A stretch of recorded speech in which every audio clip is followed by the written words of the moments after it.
deep to left field. This ball is crushed. I was born like this, is born like this. Immaculate conception. I transform like this, perform like this. What shouts you a new weapon? I know I meditate, then off your plate. This that put the kiss to bed. This that I got.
Welcome back into the Kettleers starting 9. I'm Lily Butler, joined here in the booth at Lowell Park by Joe Pratt and Tyler Danberg ahead of Game 35, a contest between the Brewster Whitecaps and the Cotuit Kettleers tonight. Now, just coming off of an all-star break, a couple days off, and now heading into a bit of a long stretch these next couple of games, but coming off of a good win at Wareham the other night. And Joe, what did you notice from that win? Lots of offense from the Keds. Yeah, needless to say, a 14-3 win at Wareham and a perfect way to go into the all-star break for the Kettleers. And it was just awesome.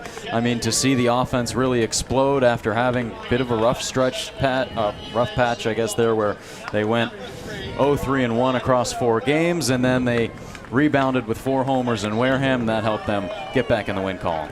Yeah, Joe, and I asked Coach Roberts after the game just how it is to see the team performing like that again, and he said, keyword again, because that is the team that we've been seeing all summer. So it was nice to see that again, Tyler. But then pitching, also a great performance, a combined no-hitter through 7.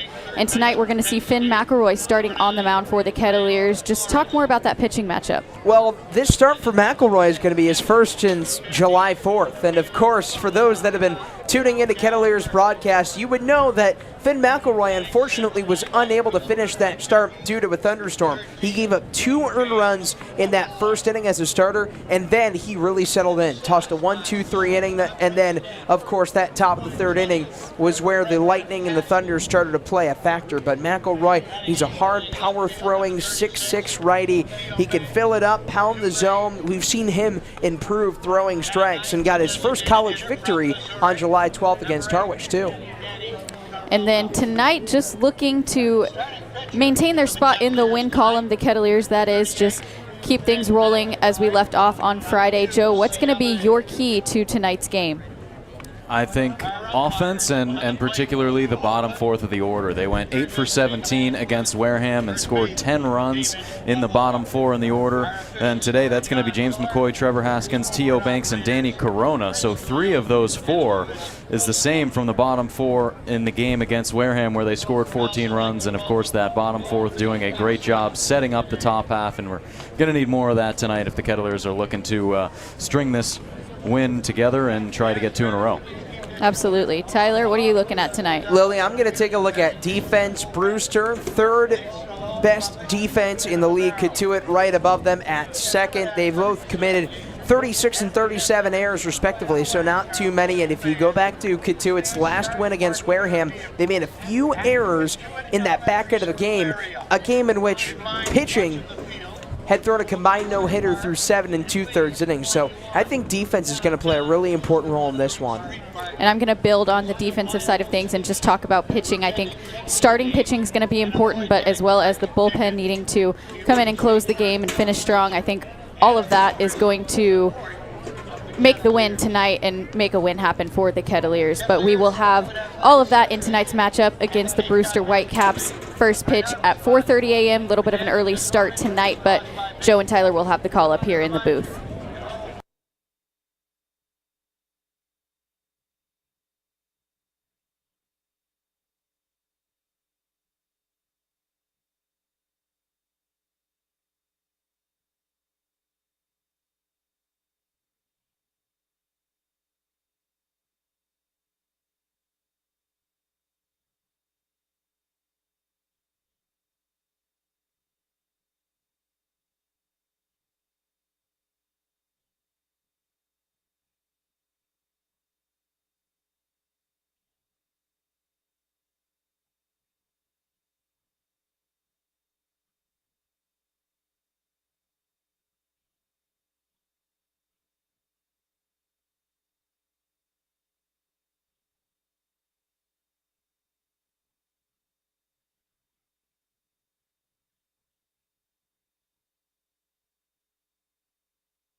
broad stripes and bright stars through the perilous fight. For the ramparts we watched were so gallantly streaming, and the rockets red glare, the bombs bursting in air, gave proof through the night that our flag was still there. Oh, say does that star-spangled banner yet wave o'er the land of the free and the home of the brave?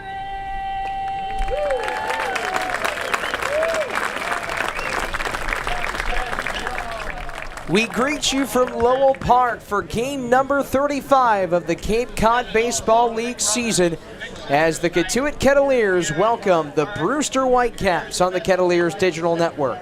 Hi everybody and welcome into the booth. Alongside Joe Pratt, Lily Butler, Abigail Lott, I'm Tyler Danberg. Well, for Cotuit, 23-10-1. They welcome a 13-20-2 Brewster team, and the Cats coming off a playoff clinching win over Wareham by a score of 14-4. And it seemed like that was one of those games where everything was working in an effort to get back into the win column.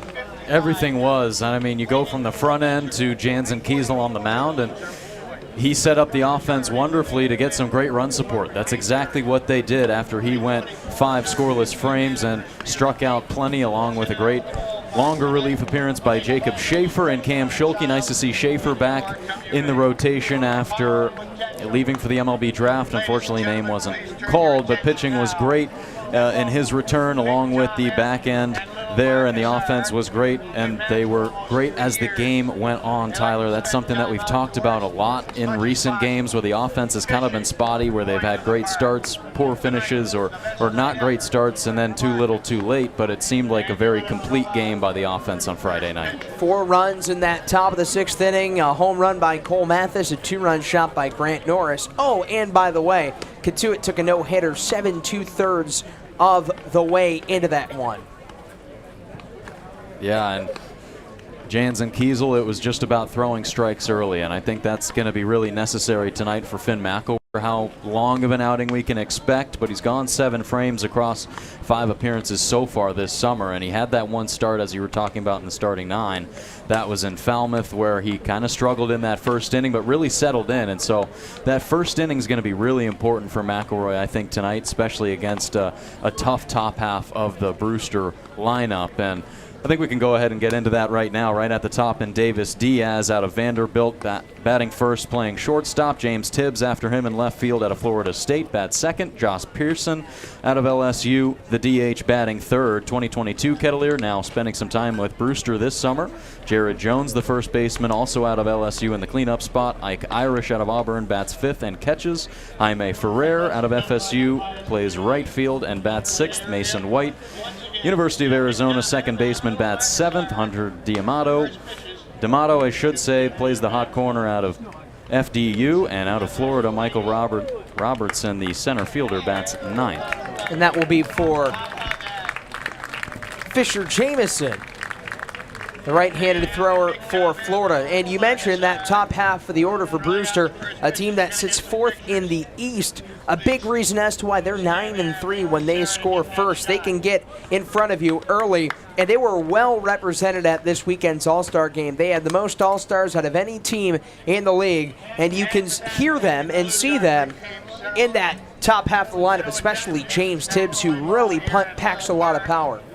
Yeah, Tibbs, and he's coming into this game riding a 16-game on-base streak going back to July 1st for James Tibbs. So he's been a guy who's just been automatic in terms of getting on the base paths. And so he's going to be really major to shut him down right there at the number 2 spot in the order, and he can run as well. So it's not just about keeping him off the base paths, but when he gets on the base paths, he can do some damage as well. So that's definitely something that will have to be looked after. This is an aggressive team in Brewster on the base paths, as well as Cotuit.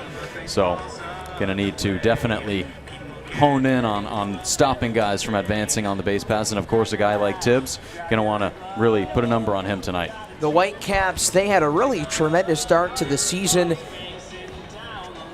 They played Cotuit and handed the Kettleers their first loss on June 14th, and then they didn't play until 14 days later on June 28th, a 7-5 win for the Kettleers, one where they were down 3-0 early, but they just clawed their way back early on in that game, and then Brewster responded, tying it back up, and then in the top of the 9th inning, the Kettleers got 2 runs. Yeah, and that was just a great display of some late offense. Nice job by Cotuit in that one to just mount a late comeback there, especially after Brewster did that to them earlier in the game. That's something that we've talked about a lot this year, Tyler. Teams mounting comebacks against Cotuit. They've done a great job of getting out to big-time early leads. It's a matter of keeping that and getting those remaining 9 outs of the game. That 7th, 8th, and 9th inning is going to be so important. But I think tonight, coming off the All-Star break, the first 3 innings just as important, getting that hot start, and we'll see which team has a better start out of the gates. Let's get you the umpiring crew for this ball game, game number 35 of this season, which is just crazy to think about. The home plate umpire is Drew Hoagland, first base umpire David Gaber, and at third base Jacob Ashworth. And here comes the Cotuit Kettleers in front of the home crowd.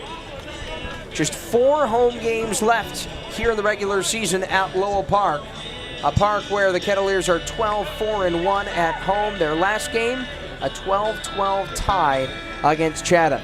It'll be Finn McElroy taking the mound. He's going to make his 6th appearance and 2nd start. Joe, what might we expect from McElroy?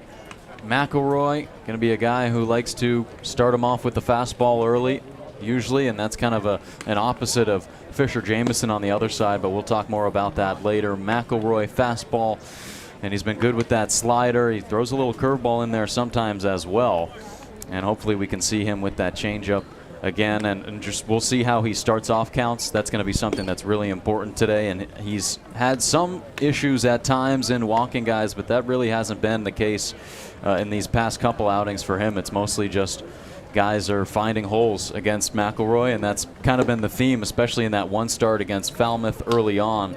But tonight, he'll be looking to just get some more weak contact, some more ground balls, and trust the defense behind him, of which is third in the CCBL. And this is a team that is going up against another strong defensive team in Brewster on the other side. So not too many of these teams on either side is going to give up too much. Yeah, if you like clean, polished baseball, this is the one for you. Both teams sporting a .970 fielding percentage.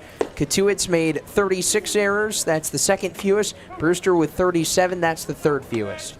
McElroy, in 5 games and a start, he's 1-0 with 5 earned runs, has just allowed 6 hits, 4 strikeouts, and 5 walks in 7 innings. He appeared in that game against Chatham on July 19th, pitched 2/3 of an inning, just gave up a hit, retired 1 batter in that 7th inning, and taken out in the 8th. And he will face Davis Diaz out of Vanderbilt, fresh off his second Cape League All-Star Game appearance.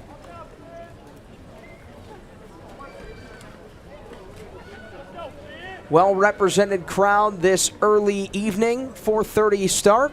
First pitch of the day is low for ball 1. Just 1 minute after originally scheduled, 79 degrees.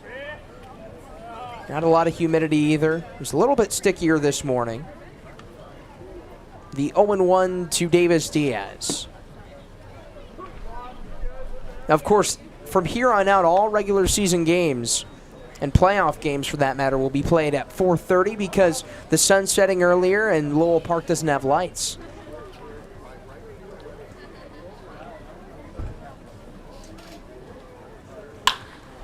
Center field, it'll play in the yard.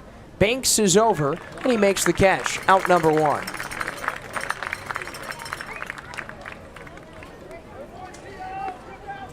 Yeah, definitely going to be interesting as the game's in Brewster now beginning at 4 p.m. over at Stony Brook Field. They also don't have lights, one of the 3 teams, so something that the Whitecaps will be dealing with here in these next couple weeks, adjusting to that earlier time.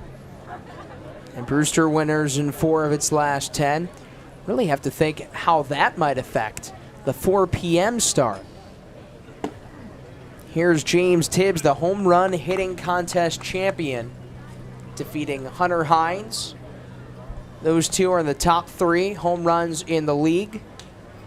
Cole Mathis is the other guy, and he's due up in the 3 spot next half inning. Boy, James Tibbs, a fearful hitter, slugging at .491 this year.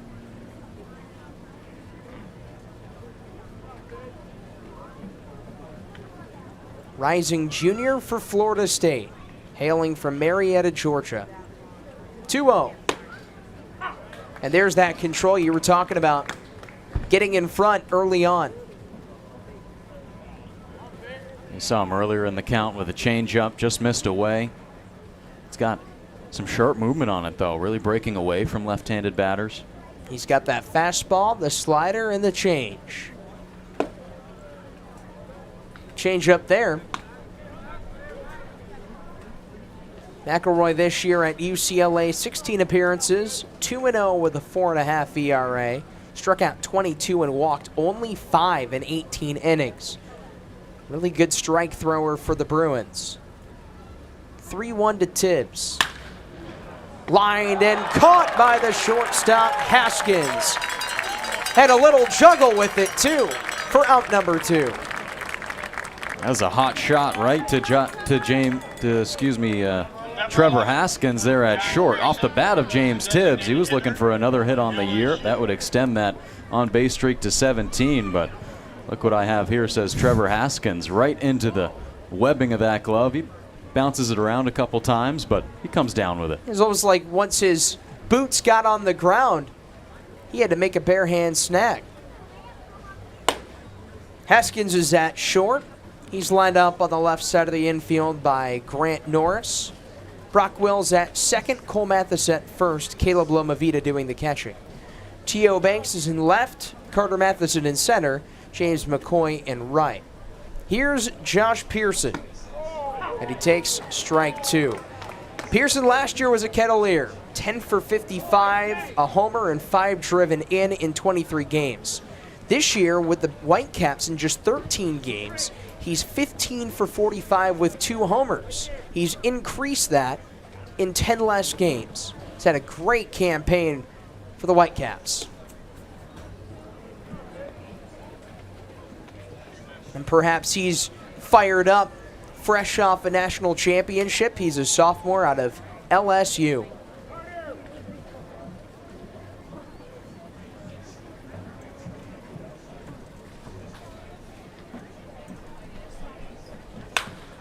Popped up.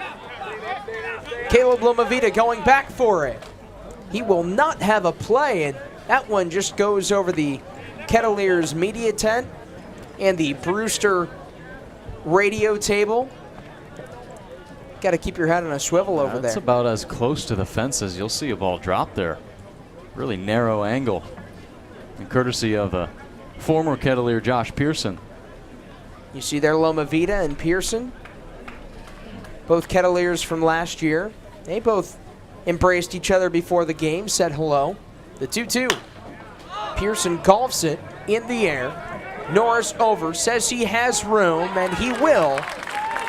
The inning is over. A 1-2-3 first for Finn McElroy, and he sets down that powerful top 3 of Brewster's order.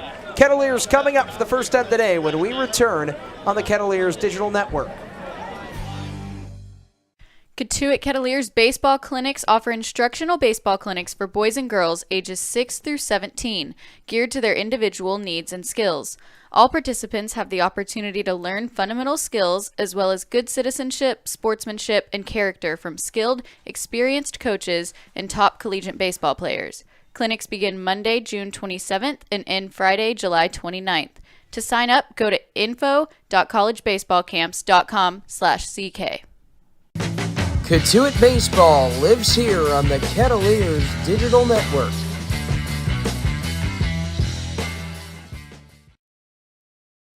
Cape Cod Coffee is a proud sponsor of the Kettleers. They offer breakfast and lunch as well as indoor and outdoor dining. Check out Cape Cod Coffee at their 3 locations on Route 130, at Mashpee Commons, at Wareham Commons, or on their website at Cape Cod Coffee. We welcome you back here on the Kettleers Digital Network. Finn McElroy worked a 1-2-3 first, retiring Diaz, Tibbs, and Josh Pearson in his first game back at the home ballpark, which he called home last year for the Kettleers. And Joe, who will Fisher Jameson, right-hander out of Florida, face? It's going to start off with Brock Wills at the top of the order, playing second base today. He's followed by Carter Matheson in the 2 spot, coming off of an all-star game start. He, along with Cole Mathis, at the 2 and 3 spot in the order. Mathis, another all-star, playing first, batting third. Grant Norris just made the final out of the first inning there. Bats fourth, plays third. Caleb Lomavita in the 5 spot doing the catching. James McCoy in right field batting 6th. Trevor Haskins 4 for 5 in the last game against Wareham, playing short tonight, batting 7th. T.O. Banks in the 8 spot playing left field, and Danny Corona Jr., the DH, in the 9 spot. And they will face Fisher Jameson for Brewster, a rising junior for the Florida Gators. 6'5" righty out of Lake Worth, Florida, making his 5th appearance, 2nd start. Has a 3.48 earned run average, just allowing over 3 runs for every 9 innings he throws.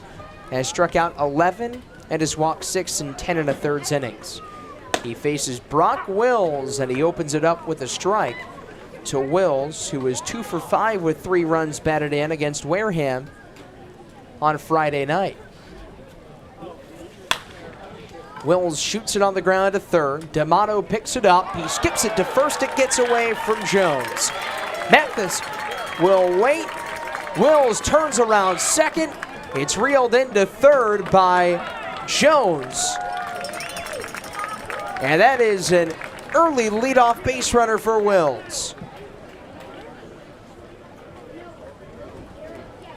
Well, Wills can get up that first base line in a hurry, so that just gives much less time for the infielder to try to make a play on it, and clearly a little bit rushed that time, and it bounces in there to the first baseman, Jones. He can't quite scoop it up, and so Brock Wills heads up base running as well, notices the ball gets far enough away for him to advance to second, and he does so.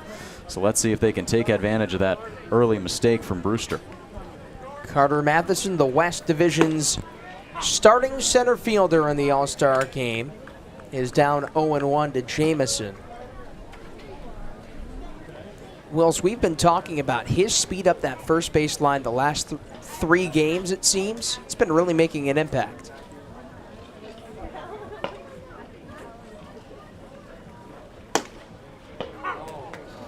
We remember him having that kind of bunt single. It wasn't a bunt, more of a swinging bunt, but he beat it out down the first base line at Wareham.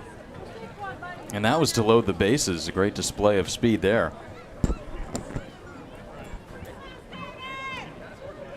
Back-to-back games with an infield single. This one's going to be ruled an error on the third baseman, Hunter D'Amato. 0-2. Off the outside, says home plate umpire Drew Hoagland. David Gabor, the first base umpire, Jacob Ashworth at third. It's Carter Matheson at the dish.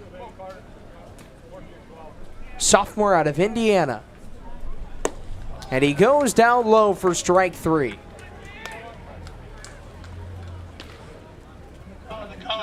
Well, Fisher Jamison has a fastball, slider, and curveball. So he's got a pair of pitches that'll break down and away from right-handed hitters like Cole Mathis. He's a guy who has just mashed breaking balls this season, and a righty-on-righty matchup here. Let's see if he gets anything inside with a breaking ball. It'll go over the heart of the plate for strike 1. Joe Jamison kind of works backward. He'll throw some of his off-speed and breaking stuff early on in counts.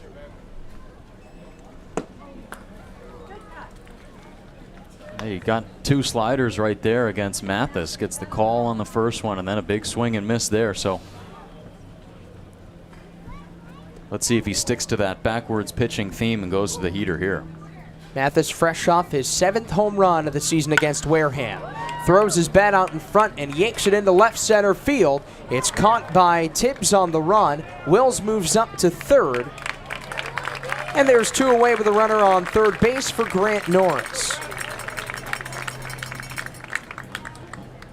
Yeah, one there, well placed by Jamison, low and away in the zone, and nice job by Mathis just to try to get a piece of wood on it. And what does that say about his power? That he just kind of lunges and flicks that one, and it goes way out into left center field, enough distance to get Wills over to third. Just seemed like he put that bat on that heart of the plate, didn't even fully swing. And it went almost to that 370-foot left center field alley. It's 320 down the lines and left and right, and 397 to center. All of Matheson's home runs have gone to left.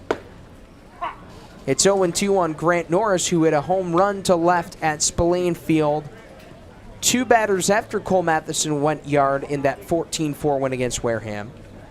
He's facing Fisher Jamison, who allowed Wills to reach on an error, a strikeout, and a flyout. And another strikeout.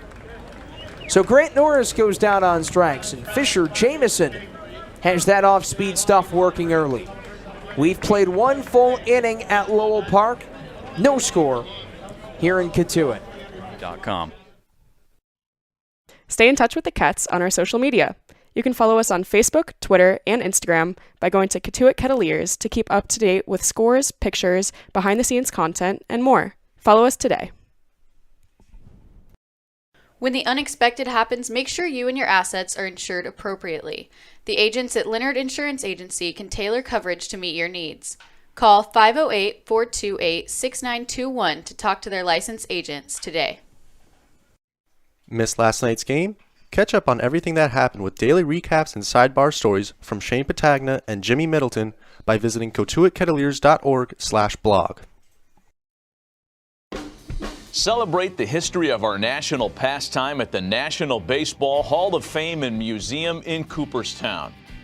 See priceless treasures that'll bring your baseball memories to life. Connect with events that have shaped and changed the game and our country. Our stories to tell, your memories to share. Plan your visit today at baseballhall.org. Gear up during the season by going to the Cotuit Kettleers store at Lowell Park, your place for all things Cats merch. No score in the top of the second here on the Kettleers Digital Network. Cotuit got a runner on third as Brock Wills advanced to second on an error, moved up to third, but was left there. Finn McElroy out to work after a 1-2-3 first inning against Brewster. And Joe, that actually happens to be on one of our baseball bingo cards. Of course, it's Monday, a tradition unlike any other. So chalk it up, 3 up, 3 down. Yeah, how many are you away from getting a 5 in a row? I just need a run scored, the top horizontal row, just left to right. What about you? I need a couple things. Mine are kind of scattered. So who? I think Abigail has won both times that we've done Bingo Monday. And technically 3, because Abigail Lott, our director, she has had a double bingo once, as that one's downstairs to the leadoff man, Jared Jones, a freshman All-American this year at LSU. So maybe that puts Abigail at 3-0. But she just said that she will not be participating today. She's making her debut as our technical director, doing a great job. Final baseball bingo night as well. It's a sad day. You just got to do some reflecting and ask, where has the time gone? Yeah, truly. 3-0 on Jones. And McElroy misses for ball 4. So a 4-pitch walk to lead things off, and Brewster's got its first base runner of the ball game to send Ike Irish up to the dish. 24, Ike Irish, catcher from Auburn. Well, this is the SEC part of Brewster's order. Pearson and Jones, LSU, Ike Irish, Auburn in the 5th spot.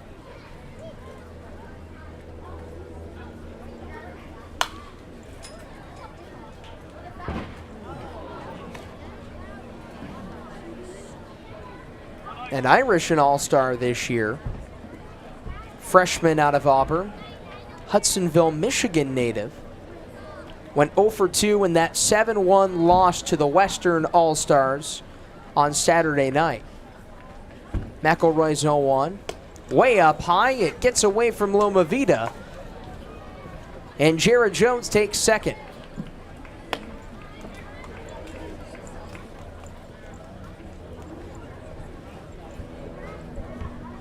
Yeah, that'll go down as a wild pitch, one that's just 2 upstairs from McElroy. Got to figure out a way to get more on top of it. He'll try and answer here. Line drive, left center. That's into the gap, into the wall. Jones trots in to score from second. An RBI double for Ike Irish gets the Brewster Whitecaps started here at the top of the second. That's a perfect piece of hitting there from Ike Irish. He waits it, sees it in, and just takes a high and outside pitch the other way over the head of Trevor Haskins, straight into the gap in left center. Perfectly lifting it, not trying to do too much, just drives it. And that easily scores Jones from second. And you alluded to it earlier, Tyler. They got a pretty good record when scoring the first run. Cotuit does as well, but Brewster strikes first in this one. Hard hit over the glove of Wills by Jaime Ferrer. Around third, Irish. Matheson will throw to second.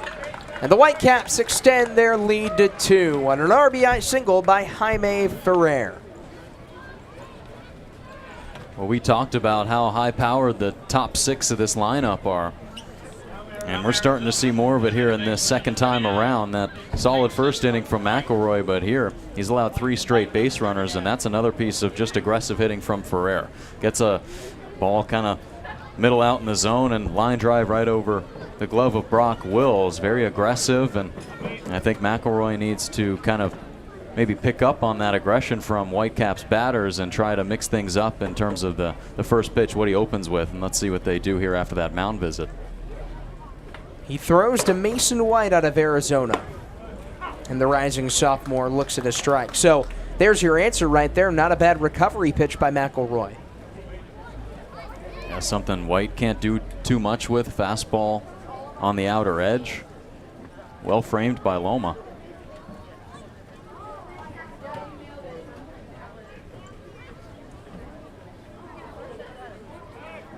Caleb Lomavita, who you just mentioned, he's back into the lineup since June 16th. Nursing a little bit of an injury, but he is ready to go. Just took some rest. But that's got to make an impact for a pitcher here on the Cape when you see Lomavita 60 feet, 6 inches in front of you. Yeah, definitely should calm you down knowing you're throwing to a guy who's had 2 All-Star selections in this league and Big 12 honorable mention, Pac-12 honorable mention, I should say, this year. And another one of those guys is Mason White. He was a freshman All-American this year at Arizona. Had 7 triples this year, which was tied for 4th in the country. The 2-1 pitch with Ferrer off of first. So here to start off this top of the second inning, Brewster got a walk from Jared Jones, an RBI double from Ike Irish after Jones moved up to second on a wild pitch from McElroy. Then Jaime Ferrer drove in a run with a single. Mason White looks at ball 4. So 4 straight base runners to start off this top of the second inning for the UCLA righty, Finn McElroy. Yeah, they clearly wanted to pitch Mason White outside, and they do so just a little bit too far outside. Not too many pitches, kind of more towards the inside part of the zone there. Of course, a righty on lefty matchup. Perhaps he's more comfortable pitching away to lefty batters. Let's see how he handles another lefty in D'Amato. Debut for D'Amato, and he bunts it foul. Just got activated on Sunday. Had a great season for Fairleigh Dickinson, a junior for FDU out of Coral Springs, Florida. He was tied for 10th in the country, batting at a .411 clip. Runners on first and second. McElroy will bring it home.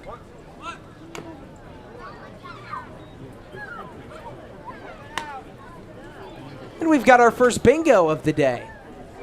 It's Lily Butler, who we'll talk to in the next couple of moments. But Lily looks like she's got a vertical, strike, bunt, strikeout, fastball, and umpire.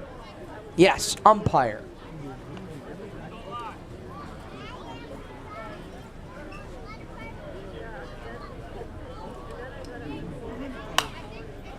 So does that mean that if you see Drew Hoagland behind home plate, you can just take your dabber and put a big red dot for it? I think so. Or maybe they have to make a call, but that would just take 1 pitch. So I think just their existence, yeah. It's basically a free space. You can chalk it up here as Hoagland's ready behind Lomavita. McElroy will look to second, the 0-2. Really commanding that outside part of the zone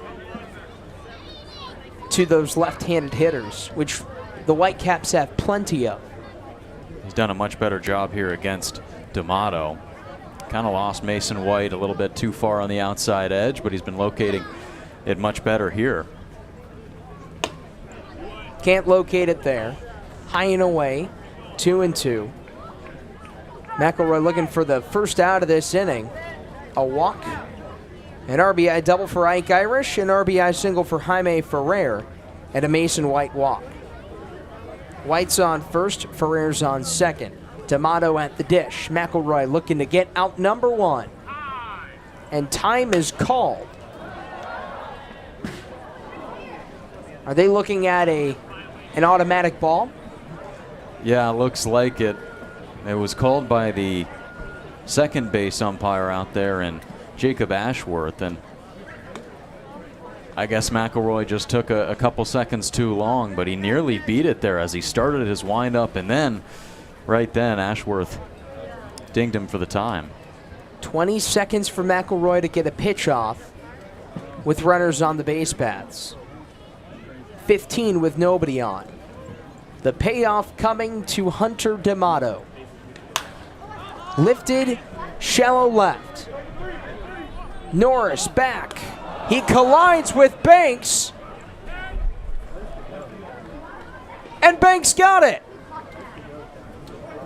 T.O. Banks made the catch, crashing into Grant Norris. And there's out number one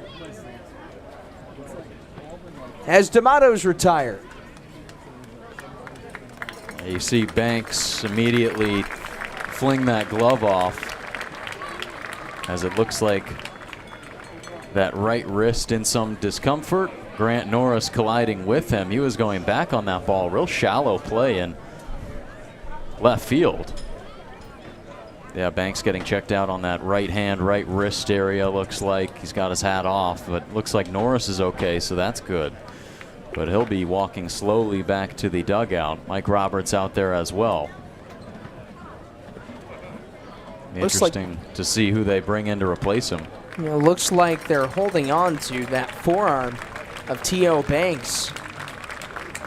Glad to see him walking off under his own power and being aided. I mean, it's just a scary collision there.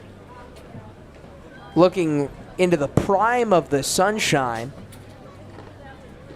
here just around 5 o'clock. Yeah, definitely. That's a good point that you bring up, because the sun might be a little bit higher up than usual, possibly playing a bit more of a factor since it's slightly earlier than normal. Of course, the sun kind of rotating as well with the time as we move on. But here, as we go to one of these like earlier 4:30 games later in July here, it might play a bit more of a factor in fly balls than we think. It's just one of those environmental factors that you never really factor in until you get here, and we've seen the surrounding environment play a factor in some games at Lowell Park over the last week. We're referring to darkness getting into play Playing left field. last week. Kettleers, number 6. It'll be Trey Younger coming in for T.O. Banks, and we hope Banks is okay. He's been really swinging it well, Michael Roberts in the center field. and he would have been due up as the fourth hitter. Coming up in the second, it'll be Loma Vida, McKay, and Haskins with Banks to follow. So Younger in left. Michael Robertson at the plate. He squeezes it inside the third base chalk. Norris's throw, not in time. It kicks off the glove of Mathis. And it's an infield bunt single for Michael Robertson with his 5th hit of the year.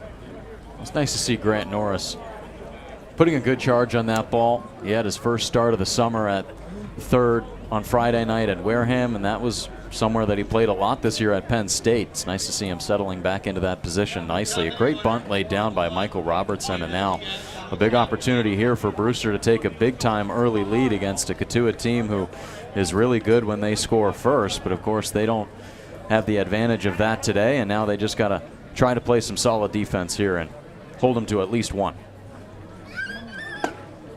In there from McElroy to Davis Diaz. 0 for 1 with the fly out to left.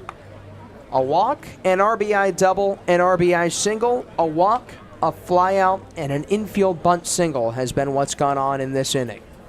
0-1. Brewster batting .250 with the bases loaded. They do have a grand slam this year. driving in 42 runs. But also a great spot for McElroy to get out of it here. Boy, would that be a confidence boost.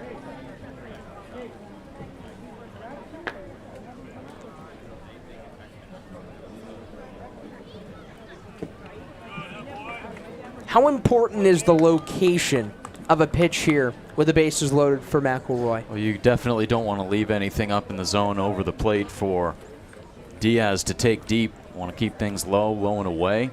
Try to produce some weak contact. I think location is everything. On 1 and 2, it's a roller to short. They go to second for 1. The turn throw to first. It's dug out by Mathis for the inning-ending out. Finn McElroy allows 2, but with the bases loaded, the defense stands tall.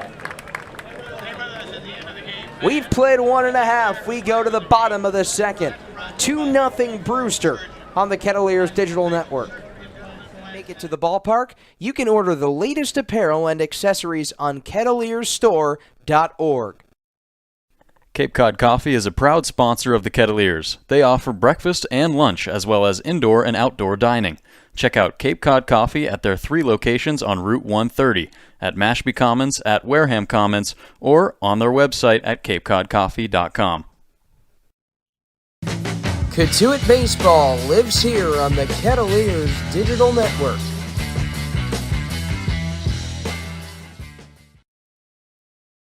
Stay in touch with the Kets on our social media. You can follow us on Facebook, Twitter, and Instagram by going to Cotuit Kettleers to keep up to date with scores, pictures, behind-the-scenes content, and more. Follow us today. You're listening to Kettleers Baseball on the Kettleers Radio Network. Tune into all of our road broadcasts by downloading the Mixlr app and by searching up Cotuit Kettleers. Cotuit Baseball lives here on the Kettleers Digital Network.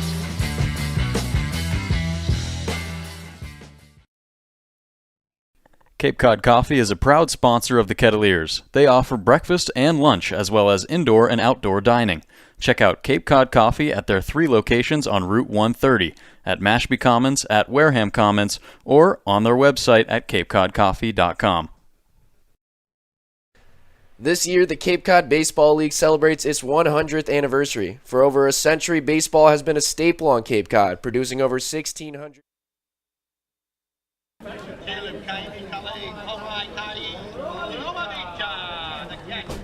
It'll be Caleb Lomavita to lead things off here for the Kettleers. 2-0 Brewster is our score. Whitecaps with 2 in that second. Back out for the second inning is Fisher Jamison. He's got a really over-the-top delivery.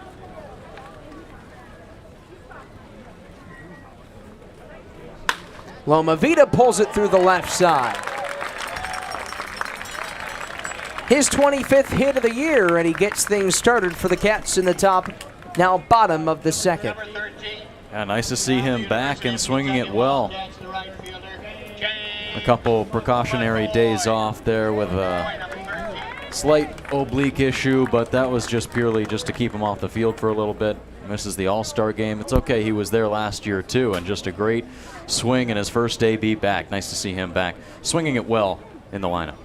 Now James McCoy swings at the first pitch, a la Lomavita, but he comes up empty. James McCoy sporting a little bit of a new look.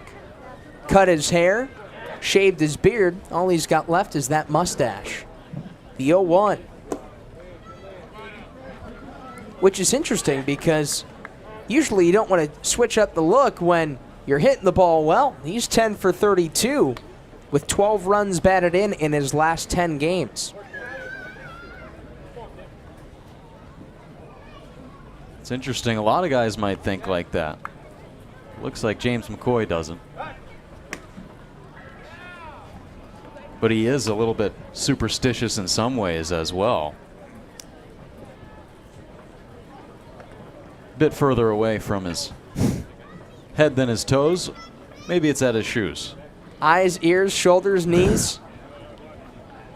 Of course, that superstition you're referring to, he has said that he ties his cleats in a triple knot. He did it a little bit more so as a high schooler growing up. Still does it, though, from time to time in college. And in the summer. And he looks at strike 2 from Jamison. 2 balls, 2 strikes.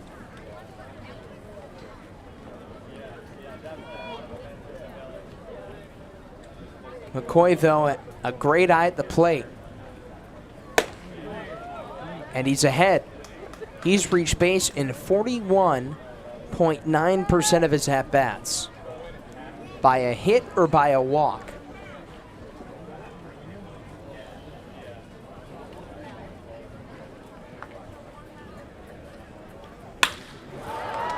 Banged off the glove, the second baseman White into center. Loma Vida hustles to third. And it's a single for James McCoy to put runners on the corners for Trevor Haskins. That's a great piece of hitting there. It's a pitch that's right over the heart of the plate, and McCoy punishes it right back up the middle, almost made by White at second, but it rattles off of the outside of his glove. A real hot shot there from McCoy. And luckily it did make contact with White, because it might have just gone straight into center field to Robertson. Loma Vida wouldn't have had the opportunity to get to third. But that's where he's standing right now, on the corners for Trevor Haskins. Haskins had a great day at the plate in that 14-4 win against Wareham. 4 for 5 with a 2-run homer.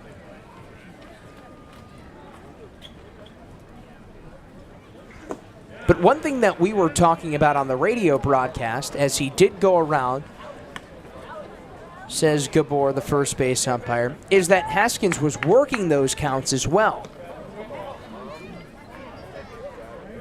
Trying to find his pitch, and that patience really paid off for him.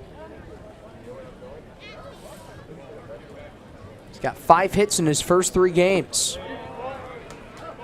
It's 1-2 on him. From Fisher Jamison. Not a big sample size at Florida this year for Jamison. In his 2 years as a true freshman and sophomore, 21 appearances. Made a career high 11 this year. 1-3, struck out 15 over 12 2/3 innings. And he's a big strikeout pitcher. Averaged 10 strikeouts for every 9 innings. And anytime you can average in double digits, that's a good number. Haskins looks at strike 3. Jamison rings him up for out number 1. And that's one there where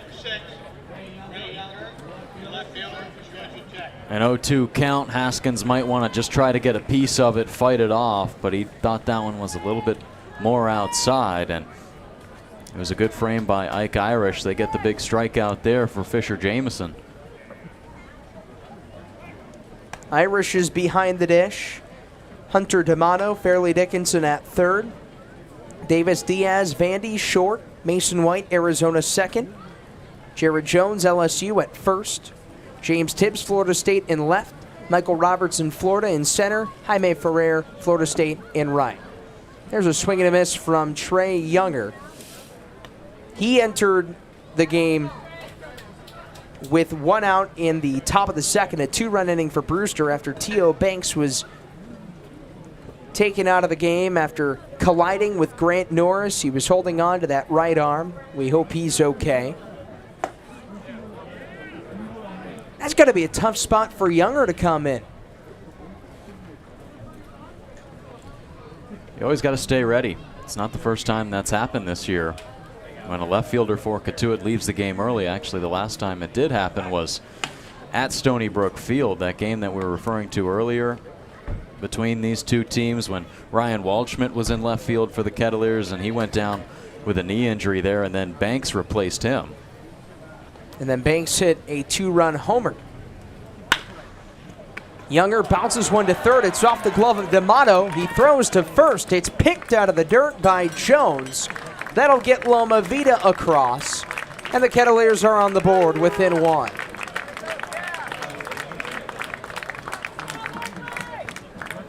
That's one there where D'Amato playing up on the grass. If he gets a sharp ground ball to him, he has the opportunity to maybe look Loma Vida back or have a play at the plate, but it just gets knocked down, and he's able to get Younger at first. Nice job to get the second out of the inning there and keep the score at 2-1, especially with the runner moving up into scoring position. Had he been able to beat out that throw, they might have been able to continue this rally more easily. Danny Corona flips it straight back. Could have potentially been a double play ball, too. Yeah, definitely could have gone a couple different ways. But now it'll be just up to Danny Corona Jr. looking to do some damage with 2 outs.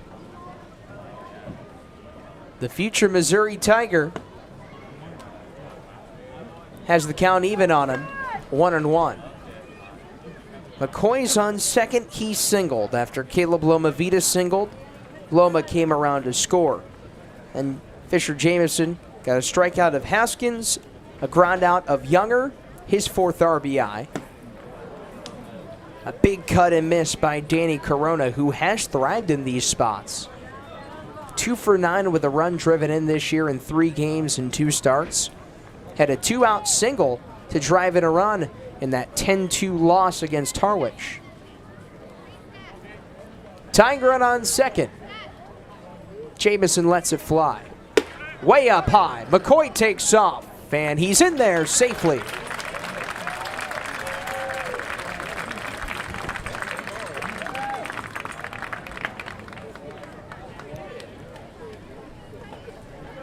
Nice speed there from McCoy. He's been caught stealing once this year. And there's his first successfully stolen bag. Turned on the Jets there. Was helped by a bit of a hazardous pitch. Corona swings and misses for strike 3. So McCoy, who did steal, cannot come home.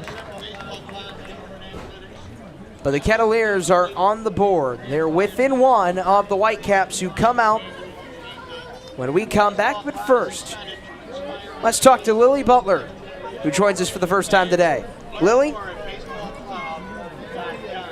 Way too long without the Kettleers Digital Network, and we've got a lot to catch up on. So first, this Saturday night, 2019 pitcher for Cotuit, Jackson Wolf, made his major league debut with the San Diego Padres in Game 2 of their series at Detroit. Now, Wolf walked away with his first MLB strikeout to his name and a win 14-3 over the Detroit Tigers. So definitely not a bad way to make a debut for the former Kettleer. Well, thank you, Lily. And as for Wolf, just another Kettleer to make the debut this year. And it was a good one, getting your first major league victory in your major league debut. That's not bad. No, definitely not. What a way to start. And boy, that's just really awesome to hear. Plenty of Kettleers making their debuts this year. And of course, we had Casey Schmidt, Nick Gonzalez make their debuts this year for the Kettleers, and just great to see another name make it to the big leagues. Yeah, the 4th Kettleer, I believe, this year. Matt Mervis would be the other one as well. So, and 3 of those from that 2019 team. Now make it 4, because Wolf pitched in 2019. He started 6 of 7 games for that last championship team for the Cats. A team that beat Harwich, who's 3 points ahead of Brewster right now for that 3rd spot in the East. Tip foul by James Tibbs, 0 for 1 with a line out, and a nice catch by Trevor Haskins. So these next couple games for Brewster especially are really important.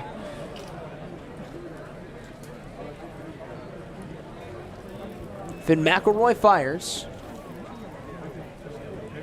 because seeding is incredibly crucial and how you match up in the playoffs. yeah, it really does. And there's a couple teams that have kind of had struggles in their last 10 in Harwich and Brewster. Brewster not as bad, 4 of their last 10, but Harwich, they've won just 2 of their last 10 games, so it's just more of a who's going to fall to that number 4 spot, since Chatham is got a bit of distance between 4 and 5 there, and Brewster a bit of a cushion there, but something that they definitely like to build on. It's 2-1 on Tibbs, the home run hitting contest champ. And he lofts it into left center field. Matheson trekking over in the alley on the edge. And he's got it for out number 1.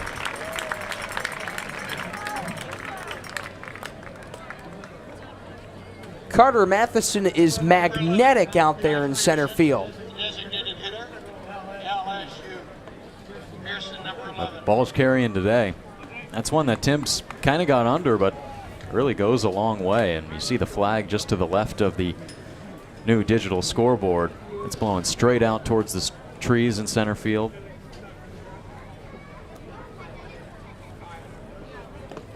And that flagpole out in center, it's not resting one bit.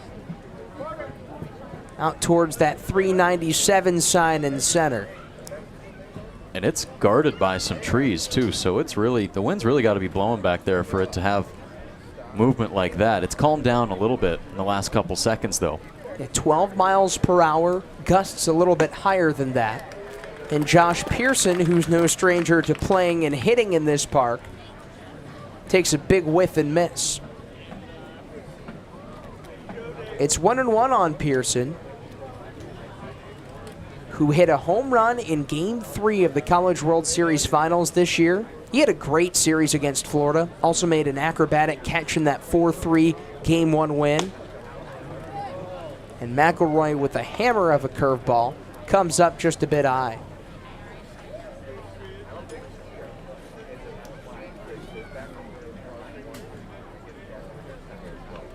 So Pearson shined when the lights shined the brightest. McElroy out in front of it, 3-1. It's cool to see these LSU guys in the Cape because you play, and the same thing with Florida, you play for such a long time, then you're playing more baseball. Yeah, truly, it doesn't end for these guys. Gotta really love it. McElroy's 3-1 home. Clipped foul by Pearson. And a lot of guys that have done it for a couple years, do it year after year. I mean, Pearson was with LSU last year as well, then made his way down to the Cape around this time, maybe closer to the 4th, right around when LSU got done with their year last year. And now he's doing it again here, this time with Brewster, though. And he looks at ball 4. Josh Pearson on the base paths, and that's been familiar territory for him. He's stolen 5 bases this year. Yeah, 5 for 6. Definitely something to pay attention to as he'll collect signs from the third base coach, Scott Grimes. So we'll see what they turn on here. Jared Jones in the box also collecting a few signs, so they definitely could be turning on some sort of hit and run play, potentially with the speed of Pearson on first. Here's Jared Jones, a single and a run scored in the second. Strike 1. Should say a walk. He got things started to lead off the second. Ike Irish followed. He ripped in a double to drive in a run. Then Jaime Ferrer with an RBI single. Mason White with a walk. Then Finn McElroy retired 2 of the next 3. End of the inning on a bases loaded double play. Cats looking to turn 2 here. Yeah, Brewster went with the fake steal there. Pearson takes a couple big steps towards second, but then stops, and he'll get a couple more signs. So that's something that kind of drew the Kettleers defense off guard. Let's see what they're ready for here at 1-1. Pearson fakes again. It's shot to second. Wills hauls it in. Back to first is Pearson. And it's played to perfection for Cotuit. Yeah, unlucky there for Jared Jones. He can really hit the ball hard. Hit his first home run on Friday night against YD, and that was in his 30th at-bat with Brewster. So good to see him finally put one over the fence. That was at Stony Brook Field. The 1 run on the board for Brewster in that game. They lost it 11-1 to the Red Sox in the game where It took a bit of time for the Red Sox bats to get going, but when they did, they put together a couple huge innings, and they took an 8-0 lead, and then Jones made it 8-1 there. They went on to win that one, but nice to see Jones start to swing the bat a lot better, and how about these two, right at 3 and 4 in the Brewster order, a couple national champions from LSU. That's pretty cool. Don't see that too often in this league. You really don't, and that's what makes it so cool to see, and we were just talking about that in that at-bat to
it's Teddy Brennan coming on, Number 24, Light Irish.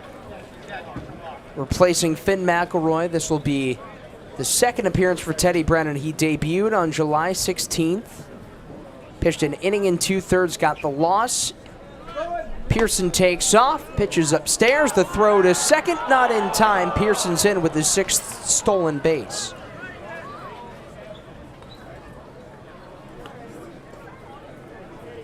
You see Brock Wills with his glove covering his face.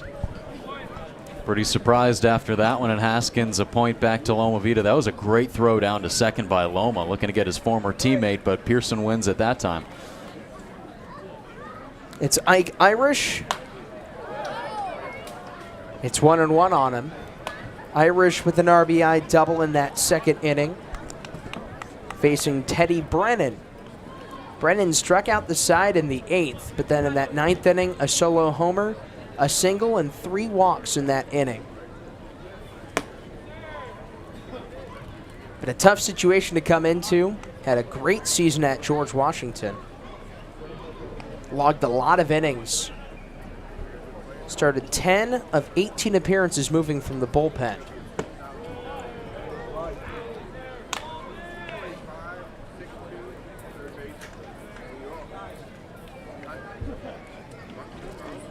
Pearson's on second, Irish at the plate.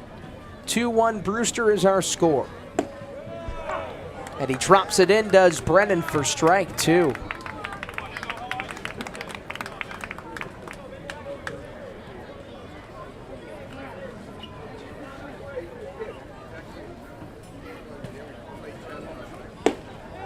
Same spot, different result, ball 4.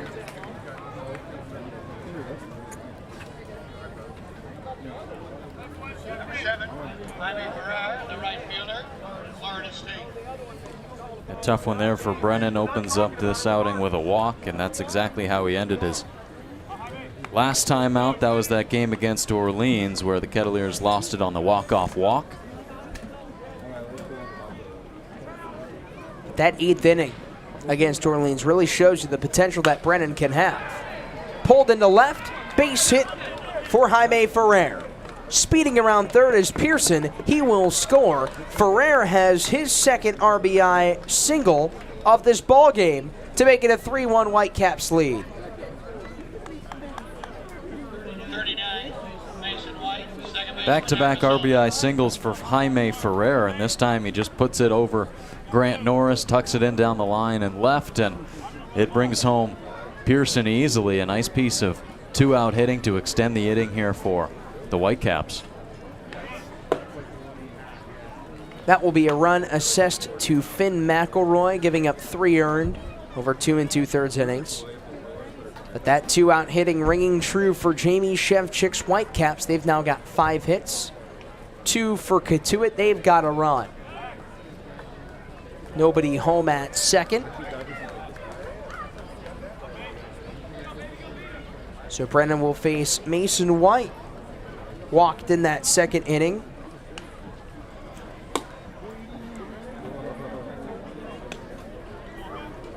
Teddy Brennan, not the first George Washington guy to make an appearance on the mound this year for the Kettleers. Chris Kaler being the other. Brennan was the Saturday starter. Kaler was the Sunday starter. 2-0. We've seen a lot of Colonials / Revolutionaries arms last 4 years.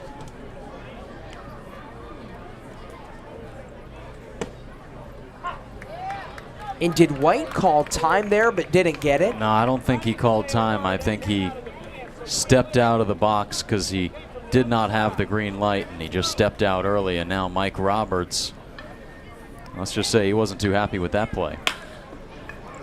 Ground ball to second.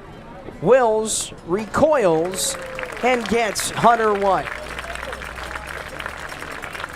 So Teddy Brennan gets out of it, inherits a run.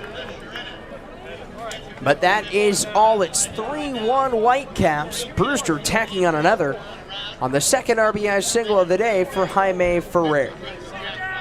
Major League Baseball players. To learn more about the Cape League Centennial Celebration, go to capecodbaseball.org today. When the unexpected happens, make sure you and your assets are insured appropriately. The agents at Leonard Insurance Agency can tailor coverage to meet your needs. Call 508-428-6921 to talk to their licensed agents today. Stay in touch with the Kets on our social media. You can follow us on Facebook, Twitter, and Instagram by going to Cotuit Kettleers to keep up to date with scores, pictures, behind-the-scenes content, and more. Follow us today. Hi, this is Ryan Glaney, the corner infielder for the Cotuit Kettleers, and you're listening to the Kettleers Digital Network. There's a weekend in July where the baseball world revolves around a village in upstate New York. Baseball Hall of Fame induction weekend in Cooperstown is an unforgettable experience filled with family-friendly activities and priceless moments. Make your plans today for July 21st through the 24th for the induction of Fred McGriff and Scott Rowland as the class of 2023. Visit baseballhall.org today for the entire schedule. See you in Cooperstown, where the journey becomes legend. Cape Cod Coffee is a proud sponsor of the Kettleers. They offer breakfast and lunch, as well as indoor and outdoor dining. Check out Cape Cod Coffee at their 3 locations on Route 130, at Mashpee Commons, at Wareham Commons, or on their website at capecodcoffee.com.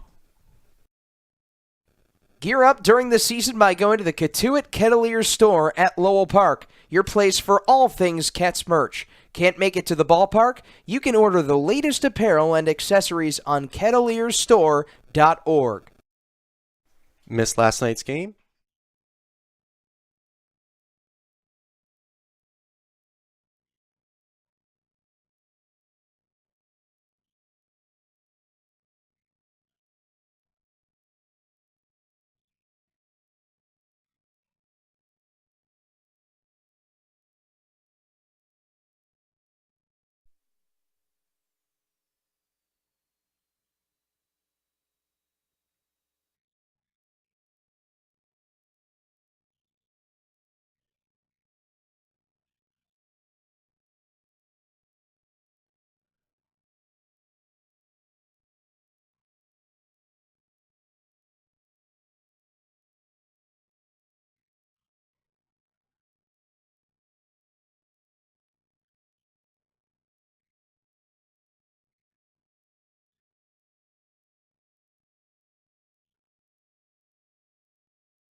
So we are back.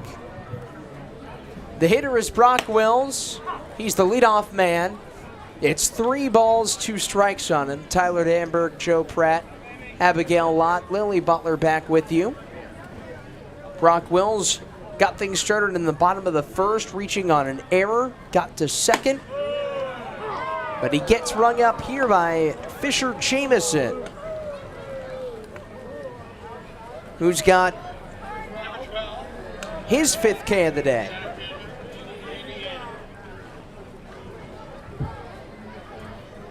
And a nice job there by Jamison, has just been commanding the zone pretty well. Gave up a couple hits in that second inning, but recovered really nicely. Bouncing ball from Carter Matheson goes to Mason White. He throws out Matheson, who's now 0 for 2 with a strikeout and a ground out. Well, for a guy in Fisher Jamison, Joe, who has not made any starts in his college career coming into his Cape career, he's made 2 starts now, and he's etched out a nice spot for him. He had a good start his first time. That was a game against Harwich.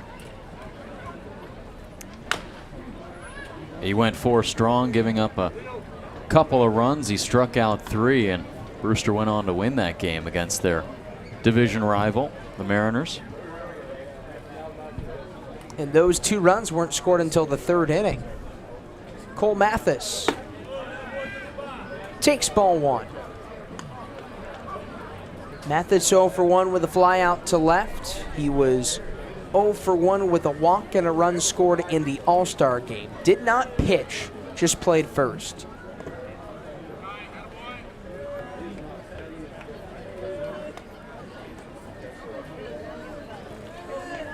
He hasn't pitched in a while either. Just pitched on July 19th versus Chatham, but of course everything feels like a long time ago with that 2-day All-Star break.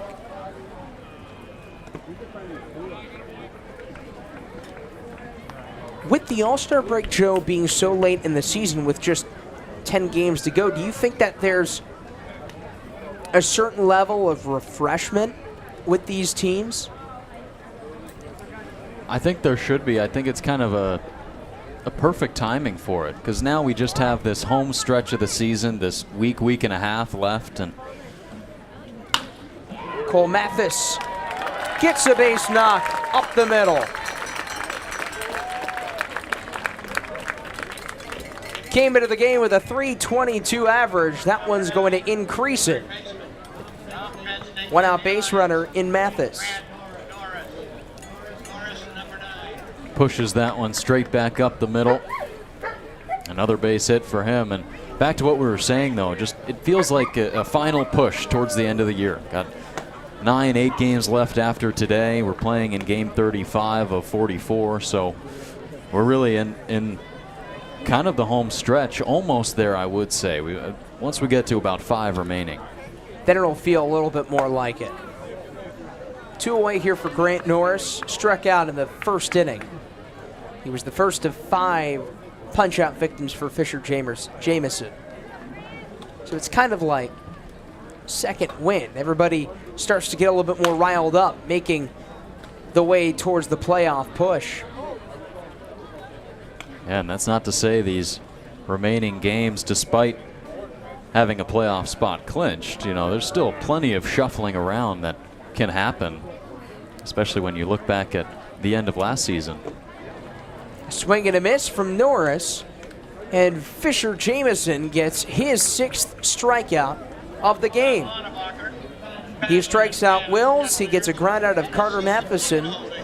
Cole Mathis gets a single, but then Grant Norris strikes out, and Fisher Jamison is through 3.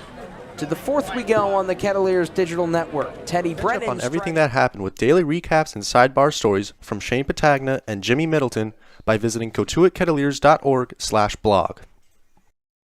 Stay in touch with the Cats on our social media. You can follow us on Facebook, Twitter, and Instagram by going to Cotuit Kettleers to keep up to date with scores, pictures, behind-the-scenes content, and more. Follow us today. Cotuit Kettleers baseball clinics offer instructional baseball clinics for boys and girls ages 6 through 17, geared to their individual needs and skills. All participants have the opportunity to learn fundamental skills as well as good citizenship, sportsmanship, and character from skilled, experienced coaches and top collegiate baseball players. Clinics begin Monday, June 27th and end Friday, July 29th. To sign up, go to info.collegebaseballcamps.com/CK. You're listening to Kettleers Baseball on the Kettleers Radio Network. Tune in to all of our road broadcasts by downloading the Mixlr app and by searching up Cotuit Kettleers. Cotuit Baseball lives here on the Kettleers Digital Network.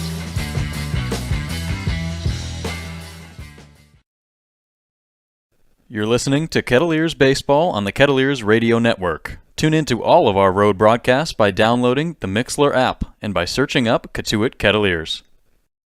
Stay in touch with the Kets on our social media. You can follow. So we're back here for the top of the fourth. 3-1 Brewster. They've got 4 hits and an error. Cotuit with 3 hits, no errors. And welcome back, everybody. We're pleased to be joined by Jimmy Middleton, writer alongside Shane Patagna for the Cotuit Kettleers. Jimmy, how are you? I am swell, Tyler. You know, it is always a pleasure to join you two up in the booth and or down on the table when on road games. You've been doing a little radio, a little TV. Just a little bit of everything. Dip my toes in. A chameleon. There's a swing and a miss. Chameleon? A chameleon, or the Taysom Hill of The Taysom Hill. the Cotuit Kettleers. You know, not to preview 90 feet or anything today, one of the last questions was, who would you draft in fantasy first overall this year? Ooh, that's a good question. Teddy Brennan blows one past Hunter D'Amato for strike 3. Teddy Brennan came in and he pitched 2/3 of an inning. Just a hit, no runs, a strikeout, and a walk. Replacing Finn McElroy, who allowed 3 earned through 2 2/3. Are you allowed to tip who that potential fantasy pick would be? Ryan Anderson went with Justin Jefferson, and Matt Peacher went with Christian McCaffrey. That's a good pick. So Both you'll great have to picks. find out on the next edition of 90 Feet with Jimmy Middleton. Yeah. So first look today, without it being a player or a coach, you went with the intern guys. Yeah. Try to get everyone involved. You know, there's a lot more people around here in the village other than just the players. So try to get everyone's input, insight, and kind of just see the questions and answers that they would come up with. Brennan ready. He's facing Michael Robertson, who bunted his way aboard in this second. But that's one of the cool things about the Cape Cod Baseball League and all summer leagues is that it really takes a village for a game like this to be put on for 44 plus times in a year. So it's cool to see Ryan and Matt get the credit they deserve. There's strike 2 and the count's full. You know, Brennan seems to have that breaking ball working tonight for him really well. Goes to it there. It's a pretty consistent location. Yeah, just kind of low and outside, and it has a lot of vertical break to it. Kind of starts up at the letters and then drops below the knees too.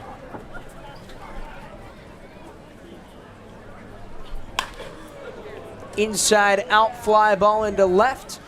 Trey Younger, who replaced T.O. Banks in the second, makes the grab for out number 2.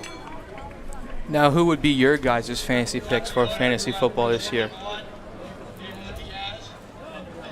I mean, I like Ryan's pick in Jefferson, but I think it's always risky to take a wide receiver with your first overall pick, especially if you have number 1. I agree with you. I think running backs, too, it's such a scarce market, especially this year and last year. You got to go heavy on the running backs. Or maybe if you get tricky, depending on where you are, could take Travis Kelce. outside to Davis Diaz, 0 for 2. When do you start making selections for QB? Round 4, 5? Yeah, 5 or 6, something like that.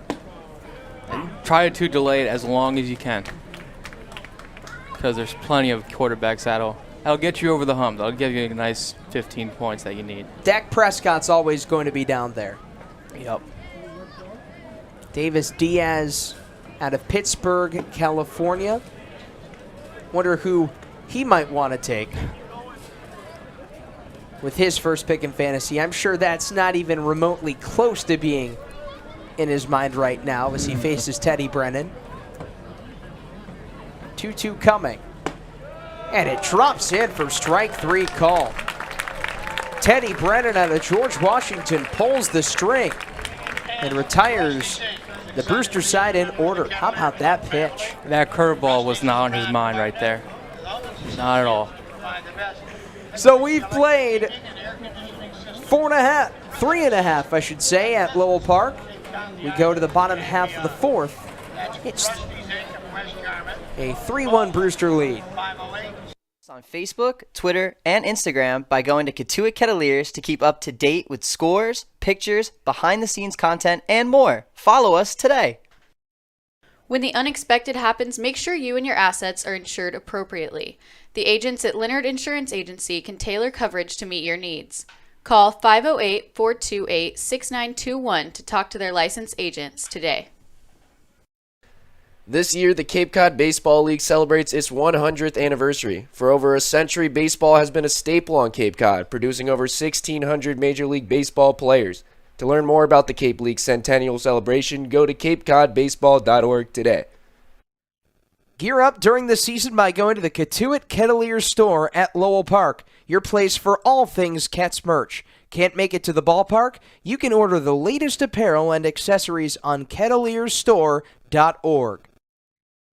Missed last night's game? Catch up on everything that happened with daily recaps and sidebar stories from Shane Patagna and Jimmy Middleton by visiting cotuitkettleers.org/blog. There's a weekend in July where the baseball world revolves around a village in upstate New York.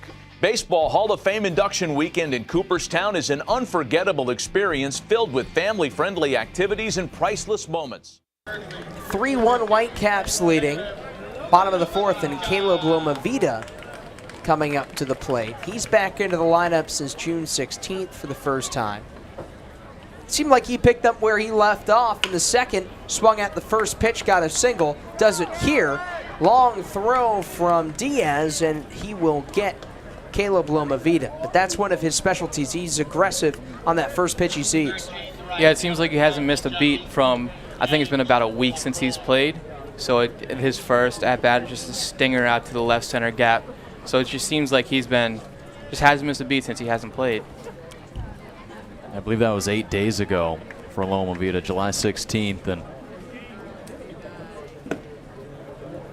he's put a couple good barrels on the ball so far today, and fortunately was able to put it through the hole on the left side. His last at-bat, unfortunately this time it's to Diaz. Diaz, a smooth shortstop at that position. Brewster with 3 runs on 4 hits, an error. Cotuit a run, 3 hits, no errors. Those 2 off days had to help too. I was talking to him early on and said he went fishing yesterday. Just caught some fish. McCoy slams it. Deep right field, down the line, and it's foul.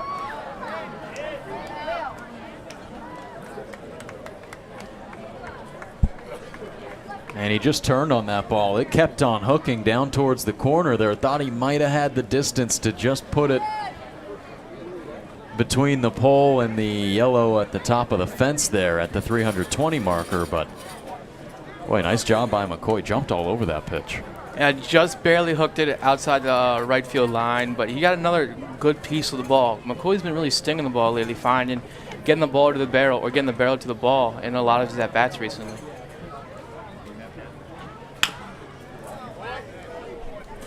You think that's been one of the main reasons for his success? Just his ability to put the barrel on the ball as of late? Yeah, especially just kind of being, I think he's been a lot shorter in his swing too, just being quicker to the ball.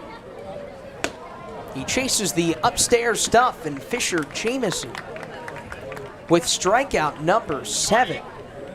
He's dealing for this Whitecap staff. That is just one there that is almost untouchable. McCoy upstairs, it locks him up, and perfect location for Jamison at 2-2, one that he can spoil and run full or try to get a swing and miss on a little bit outside the zone. Reading on the scoreboard, just threw an 83-mile-an-hour fastball, but that last pitch to McCoy, just a sneaky 85. It's kind of with a lot of run or a lot of rise on it. Didn't seem like it was 85 miles an hour. Just a lot of deception. Exactly. Trevor Haskins at the dish. He's 0 for 1 with a strikeout.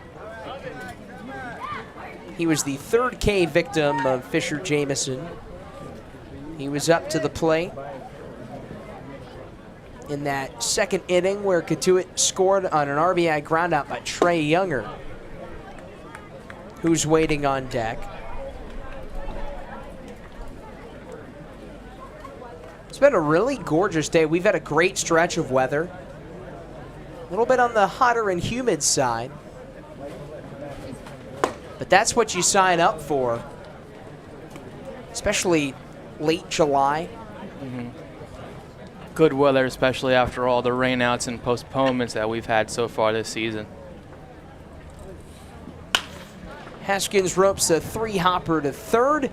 It's scooped up by D'Amato when he tosses across to get Haskins. Fisher Jamison with a 1-2-3 inning. The first time he's retired the Cotuit side in order. And we go to the top of the 5th on the Kettleers Digital Network. It's Brewster. Make your plans today for July 21st through the 24th for the induction of Fred McGriff and Scott Rowland as the class of 2023. Visit baseballhall.org today for the entire schedule. See you in Cooperstown, where the journey becomes legend. Hi, this is Ryan Glaney, the corner infielder for the Cotuit Kettleers, and you're listening to the Kettleers Digital Network. Stay in touch with the Kets on our social media. You can follow us on Facebook, Twitter, and Instagram by going to Cotuit Kettleers to keep up to date with scores, pictures, behind-the-scenes content, and more. Follow us today. Celebrate the history of our national pastime at the National Baseball Hall of Fame and Museum in Cooperstown. See priceless treasures that'll bring your baseball memories to life. Connect with events that have shaped and changed the game and our country. Our stories to tell, your memories to share. Plan your visit today at baseballhall.org. Cotuit Kettleers Baseball Clinics offer instructional baseball clinics for boys and girls ages 6 through 17, geared to their individual needs and skills. All participants have the opportunity to learn fundamental skills as well as good citizenship, sportsmanship, and character. Welcome back on the Kettleers Digital Network. Brewster 3, Cotuit 1. Tyler Danberg with you alongside Joe Pratt, Jimmy Middleton, Lily Butler, and Abigail Locke. Teddy Brennan up firing, and he misses one out to James Tibbs.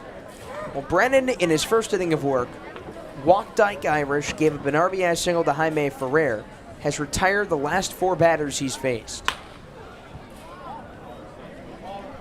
Now, if it was either of you out there on the mound with Teddy Brennan stuff, how would you attack the home run hitting contest, James Tibbs? Home run hitting contest winner, James Tibbs.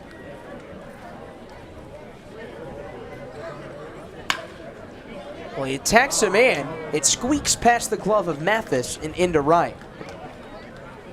Joe, would you approach it maybe a middle or middle away to a guy like Tibbs who's got his first knock? I think so. I mean, Jimmy, you mentioned how great his off speed has been. I think he got to stick with it, and he does so there. Just a good piece of hitting by James Tibbs. He's able to fight it off, and not too much Brennan can do there. He got weak contact, and it just was able to find a hole, and a good piece of hitting by Tibbs. Just squeaked right by Cole Mathis over there at first. Now Brennan going to be working back out of the stretch. deceptive move over to first, but Tibbs up there, and Josh Pearson, the hitter. Had some struggles last year with Cotuit, but had a good postseason. 2 for 10 with a double. Kettleers lost to Hyannis in 3 games. Having a great summer here.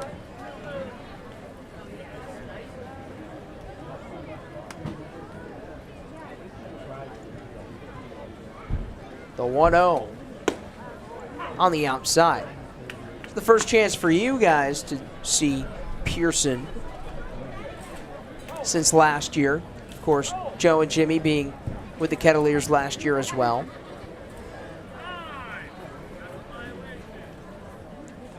And it looks like we're going to get a timing violation on the hitter, Pearson, so it's an automatic strike 2.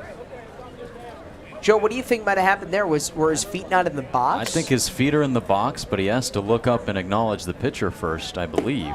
So a disengagement and a strikeout for Teddy Brennan.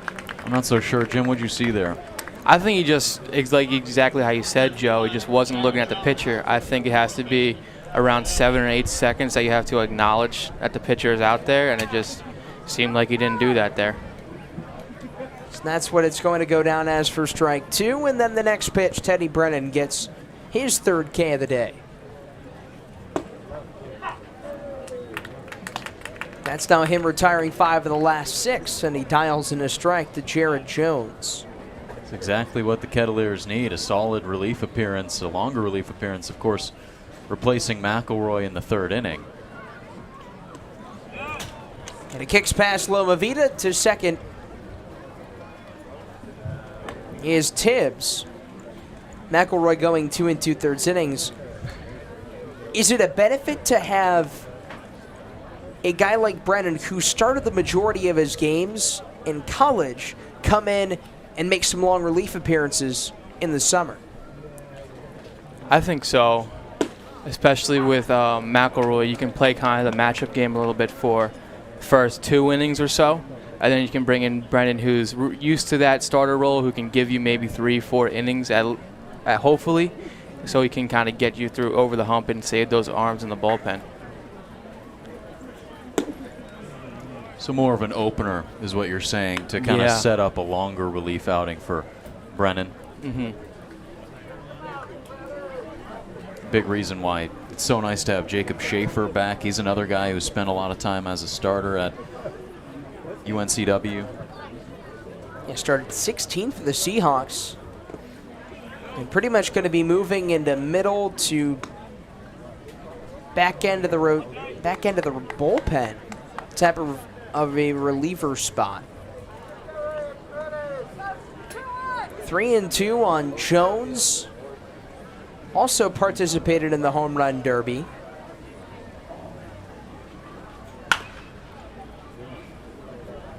Hit sharply but foul. He's got a lot of power. Yeah, a lot of pop in this Brewster lineup, and he is fairly tall. I don't know what it says on the stat sheet, but it looks like he's at least 6'3", 6'4", maybe even touching a 6'5" up there. 6'4" righty. Payoff. Sails upstairs for ball 4.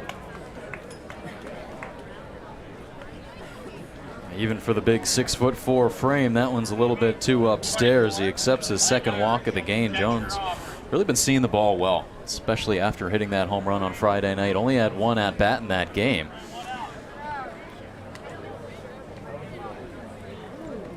He's got a pair of walks today and a run scored. And the Whitecaps are up by 2. Do you know why Brewster got the nickname the Whitecaps? I do not. Hey, as the story goes, they were the new expansion team in 1988. Broken bat roller to Wills. The second baseman throws out Ike Irish, and the runners moved to 2nd and 3rd.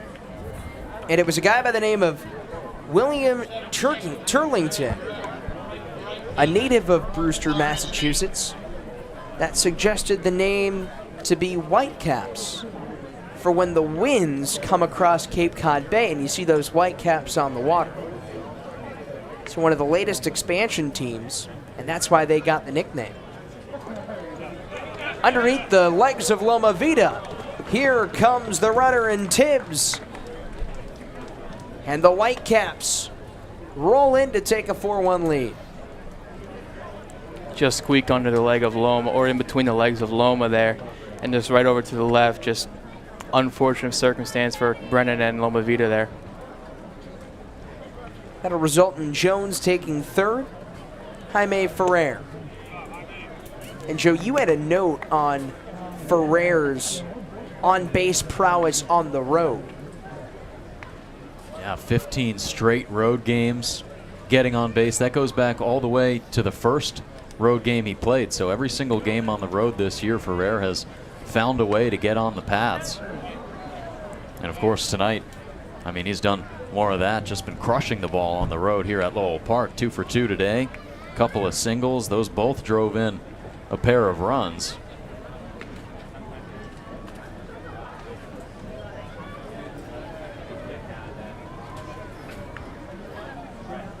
The pitch. Backdoor bender. Strike 2.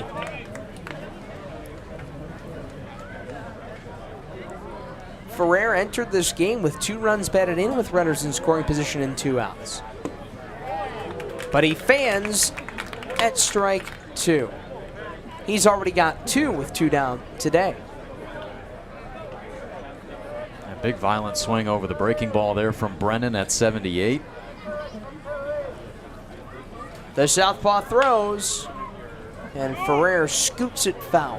That was an emergency swing there from Ferrer. Yeah, just to kind of get me over swing. I don't think he expected the curveball. Just kind of fight something off to continue his at-bat and stay alive to hopefully bring that runner on third home for the Whitecaps. The payoff pitch from Teddy Brennan. Just outside, ball 4.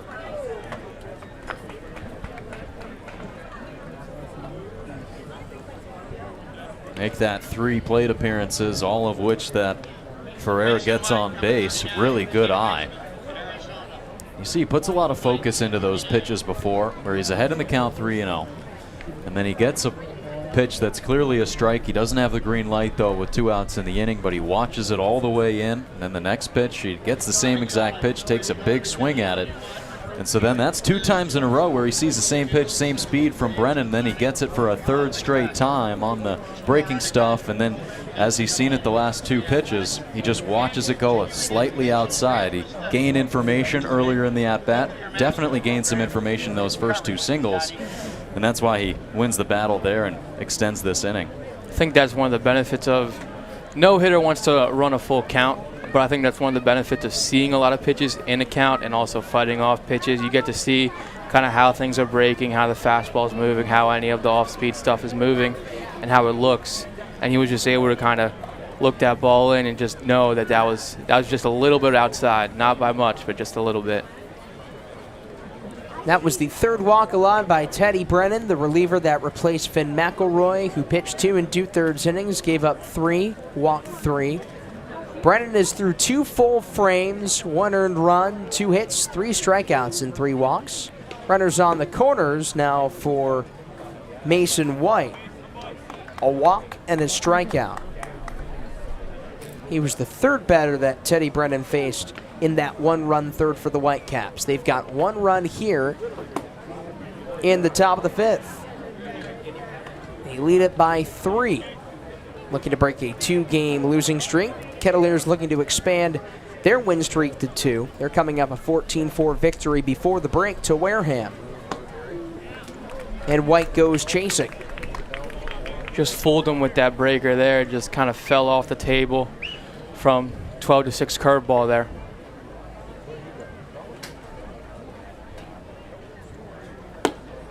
Had a sword-like swing there.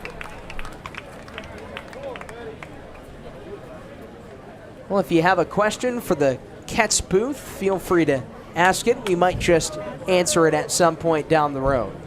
Runners on the corners, 2 away, the 2-2 coming. Runner goes and Loma Vida eats it.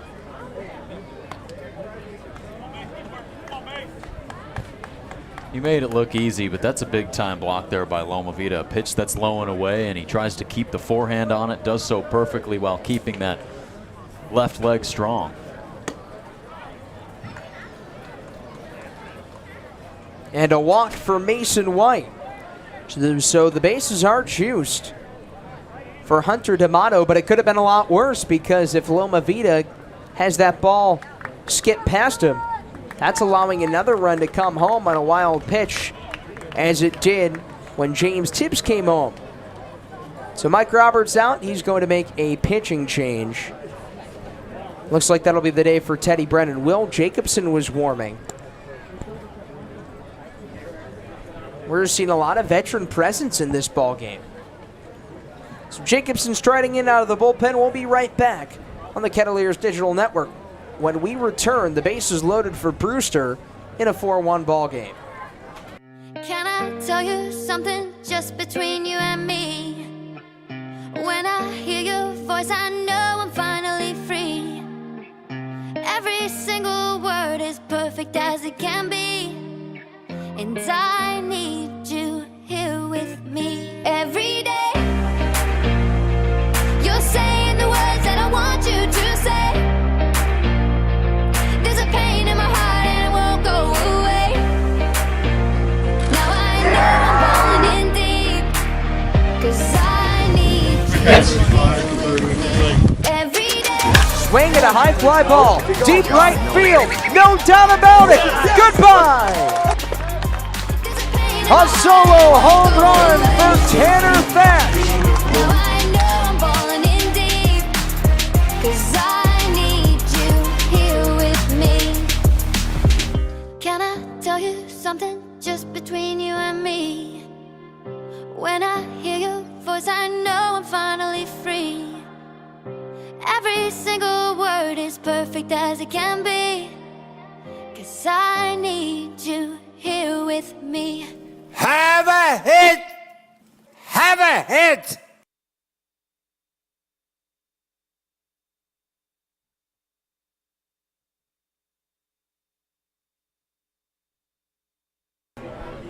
Welcome back. The bases are loaded. It's 4-1 Brewster. Hard throwing Will Jacobson coming on. Going to make his third appearance. He's a third-year Kettleer. It'll be interesting to see how he handles this, tasked with just getting one out. And the batter is Hunter D'Amato, who's 0 for 2 on the night. He hit that pop-up to left field that caused the collision between Norris and Banks, and then he struck out in the 4th inning. So looking to do differently here, trying to knock what would be his... It looks like he'll be replaced right here, though. It'll be Will Turner to pinch hit. And Turner was an all-star. Walked and stole a base in the 7-1 East Division loss. He's 5th in the Cape League in on-base percentage, reaching base in over 42% of his at-bats. Jacobson throws, and Taylor with a drive. Right field and deep. This ball is long gone. A pinch hit grand slam for Will Taylor. A bat flip and a run around the bases. He makes it 8-1 Whitecaps in the 5th.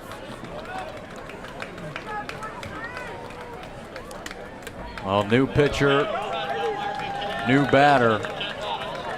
Someone's got to win the battle of that first AB in, and needless to say, I think Will Taylor does there. The second grand slam of the summer for the Whitecaps, and the 46th run driven in with the bases loaded for them. And boy, what a blast there from Taylor.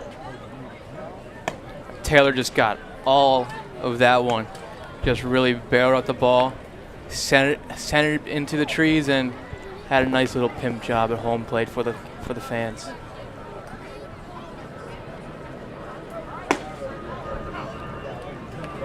Will Turner's second homer, 16 runs batted in.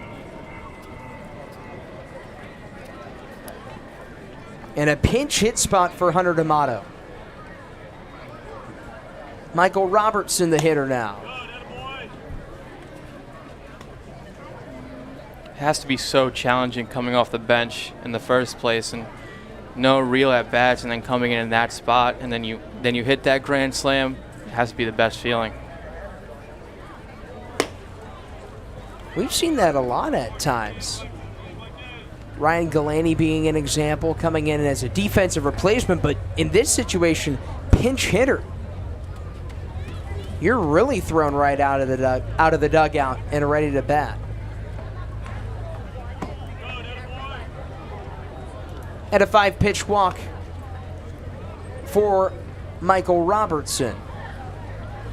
And who had pinch hit grand slam on their bingo card tonight? It's not on mine. Do you have bingo, by the way, yet, Tyler? What about you, Jim? Have you been playing? I was not playing today. Come on. I haven't been as locked in as you guys up here. I do have bingo. I think Lily was the first to get it, then you. I think then me. Runner traverses. Loma Vita's tossed down to second, and it's late. Robertson slides in head first. He had 11 this year for the Gators. And he's in scoring position with 2 away. And his second for the Whitecaps here, and that's the second time today that Loma Vita could possibly argue that call at second base. Just another perfect throw from Loma down to second, and I think he had some late efforts there with the slide, kind of dodging the tag there, and I think that's what made him safe. You know, some would call it a Dustin Pedroia swim move over there sliding at second base. 0-1 to Davis Diaz, 0 for 3 in tight. Yeah, that was just a left arm freestyle over the bag. You got to appreciate a good swim move. So tough to pull off. Of course, Javi Baez, another middle infielder that has perfected that move. Lindor, who we got to see last night, also a real proponent of that move as well. It's always great to watch it in slow motion, too. Down the middle from Jacobson. Third appearance for him, the first earned runs he's allowed. But just one of them. The other 3 to Teddy Brennan. 4 earned through 2 innings for the second reliever used by the Kettleers. Diaz watches one out. 3 balls, 2 strikes on the Vanderbilt Commodore. Last year, Jacobson had the lowest earned run average of his 3 college and 3 summer seasons at .286. But he walks Diaz here, and the Whitecaps have batted around. As Tibbs is coming up to the plate, he started off this 5th inning. 5 walks this inning for the Cotuit pitching staff. Just that's something that you can't do, especially in this level of competition up here. They'll make you pay every single time. This is a Kettleers pitching staff that is 5th in the league in earned run average, has been at the top for most of this season, allowing just over 4 runs for every 9 innings. But it seems like, Joe, walking or cutting down the walks can be the story and how it dictates how the game's going to go. Definitely. You can see some parallels when this team doesn't walk too many guys, and they obviously didn't the other night against Wareham, having no-hit them through 7 frames. The 1-1. And that was the second time the Kettleers this year have thrown 7+ no-hit innings combined. They also did that June 20th against Bourne before a Cavi Castor single in that 3-0 win against the Braves. Singled. I believe against Chase Hopewell. Here's the 1-2. Now, in either of your guys' playing careers growing up, were you a part of a no-hitter, whether on the no-hitting side or the ones trying to get a hit? I don't think I ever was on the team that threw the no-hitter. I definitely would have been on the team that got no hit. Looper into right center. McCoy makes the grab. I think I was a part of 5. We had a stretch where we played 52 games, I believe, when we were 8 and 9, and we won 3 times. But we had a lot of fun, and we ate a lot of ice cream, which probably might have resulted in some losses, but we had a lot of fun. An ice cream hangover. Yeah. Well, I should say it was after, so I guess it really doesn't matter because you aren't doing it before the game. So the Whitecaps, they get a big boost in that inning. 5 runs in that 5th inning. An 8-1 Whitecaps lead anchored by a pinch hit grand slam by Will Turner. We go to the bottom of the 5th. Joe Pratt with a play-by-play to take us home the rest of the way. Thanks to Jimmy Middleton for joining us. Jim, thanks for stopping by. Thank you, boys. It's getting better and better every single time. From skilled, experienced coaches and top collegiate baseball players. Clinics begin Monday, June 27th and end Friday, July 29th. To sign up, go to info.collegebaseballcamps.com/CK. Cotuit Baseball lives here on the Kettleers Digital Network.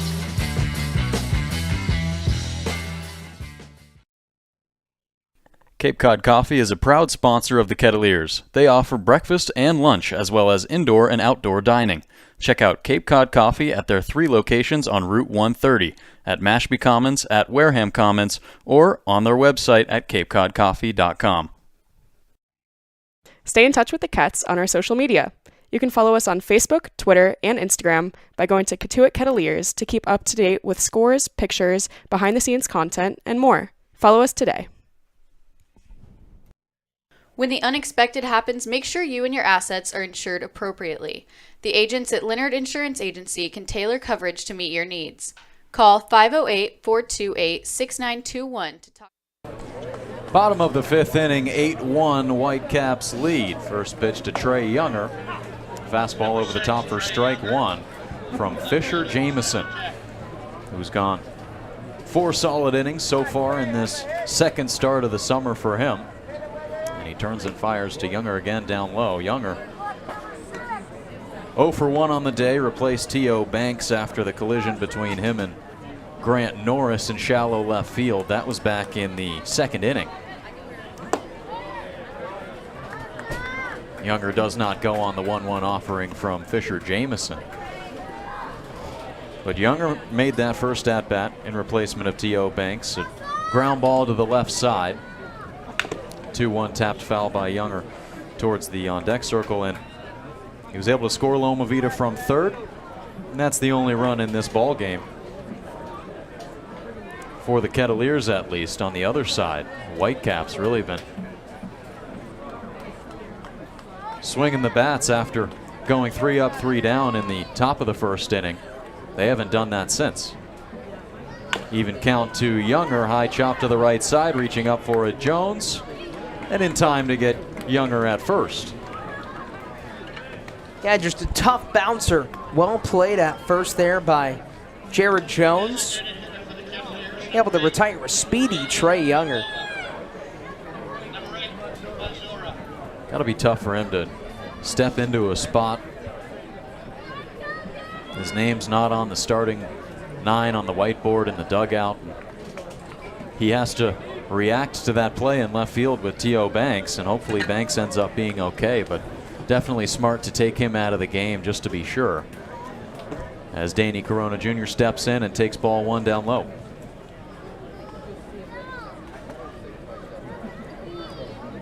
Corona 0 for 1, struck out his first time against Jameson, and the 1-0 is sent straight back. Foul over the press box. Back into the parking lot as Fisher Jameson, working on a 2nd start of the summer, already passed his season high for innings at 4 1/3. His previous high 4 frames, and that was in his only start before this game.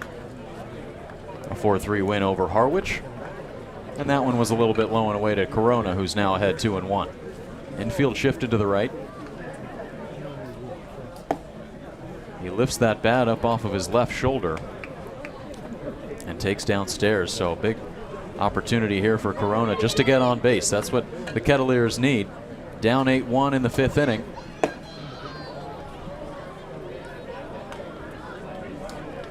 Well, you're talking about that over-the-top delivery, and it's almost like Jameson's going straight down, which everything's moving below the knees for hitters. Swung on and missed. Danny Corona goes down on strikes for the 2nd time today. Boy, that was a pitch low in the zone from Jameson, and just one that he's been able to play so well. And he picks up another K.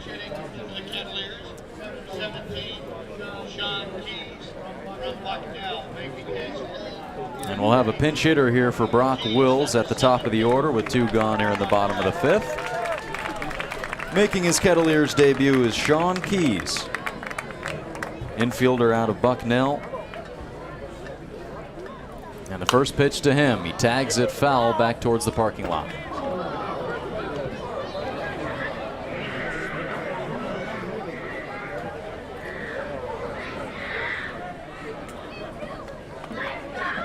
Keys out of Bucknell, awaits the 0-1. He takes it up and away as he replaces Brock Wills, who reached in the 1st inning on a fielding error and then struck out in the 3rd. He's trying to mix up the matchup here against Jameson, who has bested the Cotuit bat so far in this one. He misses low with that one at 91 with the fastball. So velocity still creeping up there in the low 90s for Jameson. Pure adrenaline there. Definitely. Here's the 2-1. More adrenaline there. He gets the big check swing from Keys. He does go around. More than enough to get strike 2. Well, Keys is a big power swinger. Bat slugged .679, which is well above average. Tops in the Patriot League. 2-2. He gets on top of it.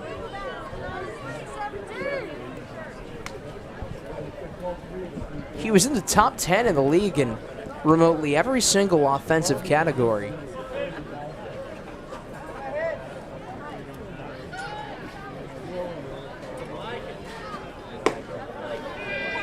Called strike 3 on the outer half. Sean Keys strikes out looking in his first Kettleers AB. A perfect pitch from Fisher Jameson, who's gone 5 strong here at Lowell Park. The Whitecaps leading at 8-1 on the Kettleers Digital Network. Licensed agents today. Missed last night's game? Catch up on everything that happened with daily recaps and sidebar stories from Shane Patagna and Jimmy Middleton by visiting cotuitkettleers.org/blog. Celebrate the history of our national pastime at the National Baseball Hall of Fame and Museum in Cooperstown. See priceless treasures that'll bring your baseball memories to life. Connect with events that have shaped and changed the game and our country. Our stories to tell, your memories to share. Plan your visit today at baseballhall.org. Gear up during the season by going to the Cotuit Kettleers store at Lowell Park, your place for all things Cats merch. Can't make it to the ballpark? You can order the latest apparel and accessories on kettleersstore.org. Cape Cod Coffee is a proud sponsor of the Kettleers. They offer breakfast and lunch, as well as indoor and outdoor dining.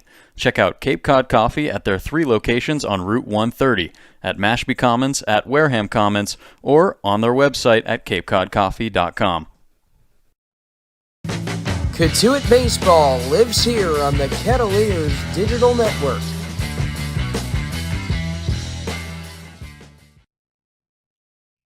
Stay in touch with the Kets on our social media. You can follow us on Facebook, Twitter, and Instagram by going to Cotuit Kettleers to keep up to date with scores, pictures, behind-the-scenes content, and more. Follow us today.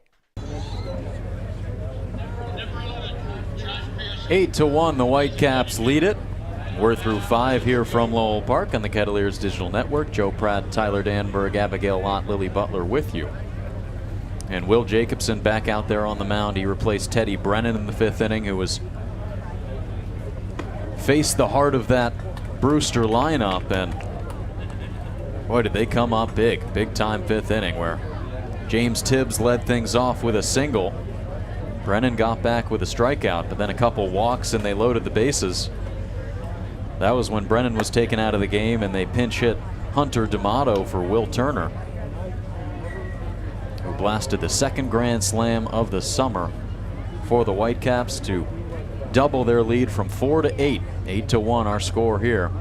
And Josh Pearson leading things off here in the top of the 6th. The 1-1 to him. Up and in. He swings right through it. 89-mile-an-hour fastball from Will Jacobson. How about that grand slam as a pinch hitter from Will Turner in that top of the 5th, and a big spot, come right off the bench, hit a bomb.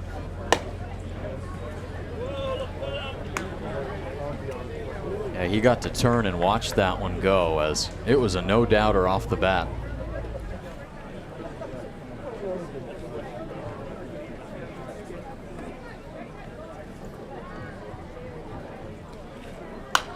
Jacobson deals a foul ball over the home grandstand. Pearson will stay alive at 2-2. He's making his 3rd appearance of the summer. He has not allowed an earned run going into this one. But of course, an earned run off that grand slam, 3 of them being charged to Brennan, 1 to Jacobson. He went 2 2/3 innings his last outing at Harwich. And that one's inside to Pearson, 78 with the breaking stuff, and the count's full. Struck out 2, walked 4, and he's allowed 3 hits so far this year across 3 innings pitched. He's been able to not give up too many hard hit balls, except for that grand slam there from Turner. And this one's flipped high and foul by Pearson, who's put together a pretty good AB here. Still full. Well, Pearson at that walk in the 3rd came around to score. He's had some good ABs. Even when he struck out in the 5th, worked a good count. A payoff pitch from Jacobson. Taken low and in for ball 4. So Josh Pearson wins the battle against his former teammate. He's aboard to lead off the top of the 6th inning with a walk. And Jacobson missing just a hair low. Can't imagine that being too low, but a little bit downstairs. Until he's taking some speed off the fastball. Just going for more location. That was a really good pitch there from Jacobson, just unable to get the call. Here's a grounder to the left for Trevor Haskins. To second for 1. Norris flings across to get 2. 6-4-3 go the Kettleers, and a nice job by Grant Norris, who spent the first 5 innings of the game at 3rd. He makes the move over to 2nd and settles in nicely. And he had played most of his time at Penn State at 3rd, but making it look easy at 2nd. And maybe the most appreciated value of that was Joe Norris threw to 1st right as he kind of collided a little bit with Josh Pearson.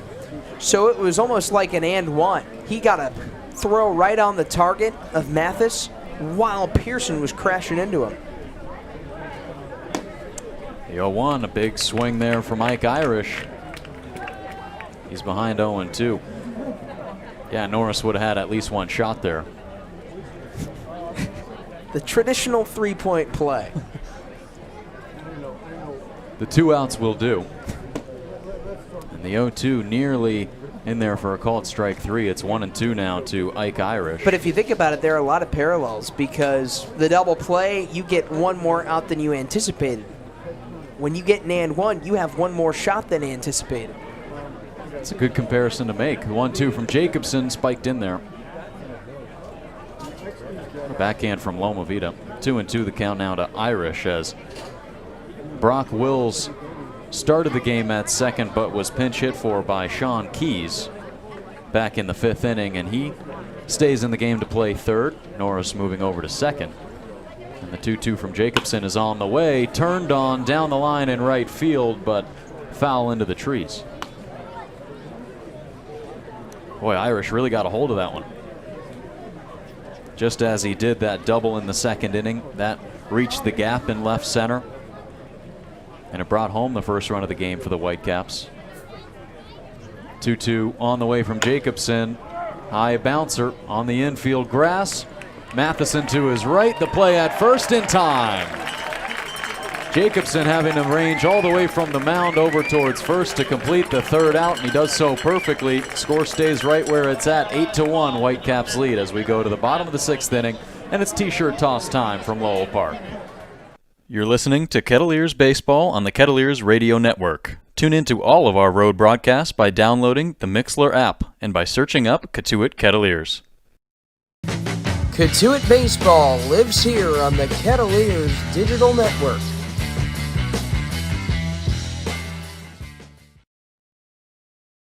Cape Cod Coffee is a proud sponsor of the Kettleers. They offer breakfast and lunch as well as indoor and outdoor dining.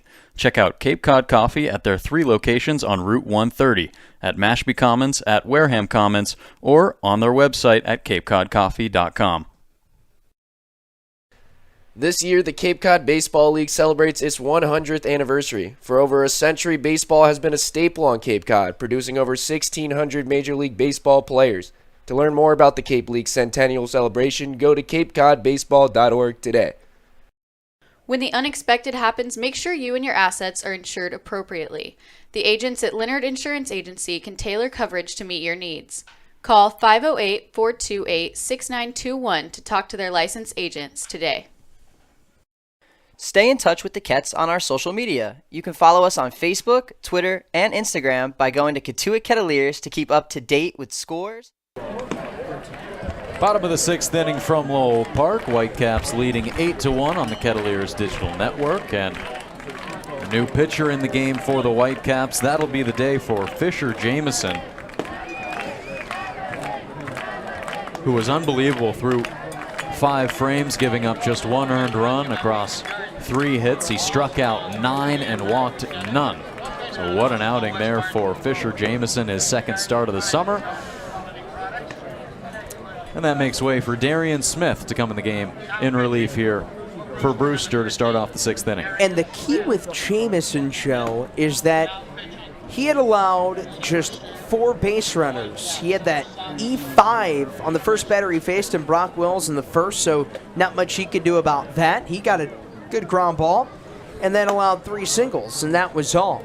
The only run he allowed was on a ground out. And after that single to Cole Matheson the third, well, Jamieson proceeded to retire the next 7 batters he faced. And looking to continue that is Darian Smith in his 2nd outing of the summer, his first one being a start. That was against YD on July 18th, a game that they went on to win 15-8, but he gave up 6 runs in that one, going just over 3 frames, and that's perfectly fine for that outing because, well, they put up 15 runs, and that's exactly what they've done to a degree here today, scoring about half of that, but holding their opponent to just 1. A lot of run support today for Brewster. The pitching has been phenomenal. Of course, that was set up by Fisher Jamieson, and now Darian Smith just looking to continue that trend, and a pinch hitter on for Carter Matheson. It'll be Trotter Harlan. So that'll be the day for Carter Matheson, who goes 0 for 2. We've seen this before. Carter Matheson's playing every day out in center. So in games where the Kettleers have been losing by a large amount, they'll pull Matheson.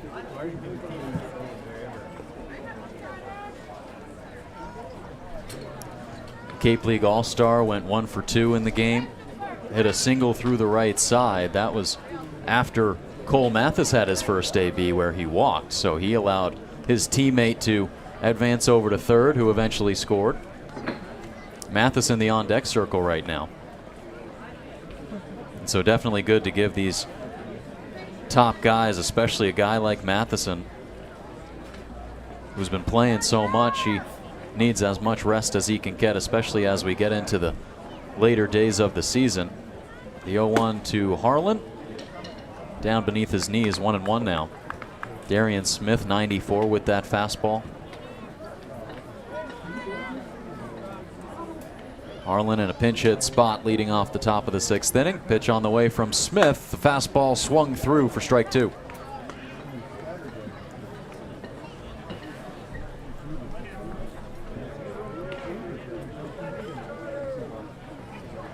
An arm warming up in the Kettleers bullpen. Looks like a righty. No one in the Whitecaps pen as that one's on the outside corner for strike 3. Sweeping slider away from Trotter Harlan, able to find the outer half. And Smith's first batter he faced ends up in a strikeout. And that one just kind of drags from the left side of the batter's box to the right. A lot of drop on that pitch, a lot of spin.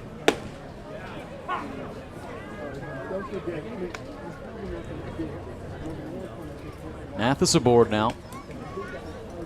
Took that one for strike 1. 1 for 2 on the day, righty on righty matchup. The pitch tipped off the glove of Ike Irish. I talked about it earlier. He's been hitting that off speed well, and looks like he saw it well that time from Smith. He was all over it. A pitch that was up in the zone. Let's see what Smith comes back with at 0-2. Mathis awaits. Big loop again up around his head.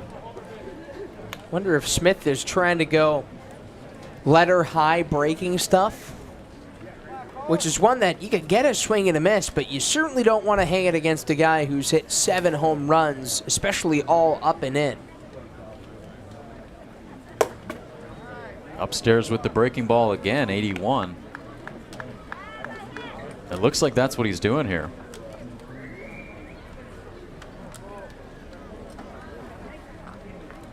He pitched 85 2/3 innings this year.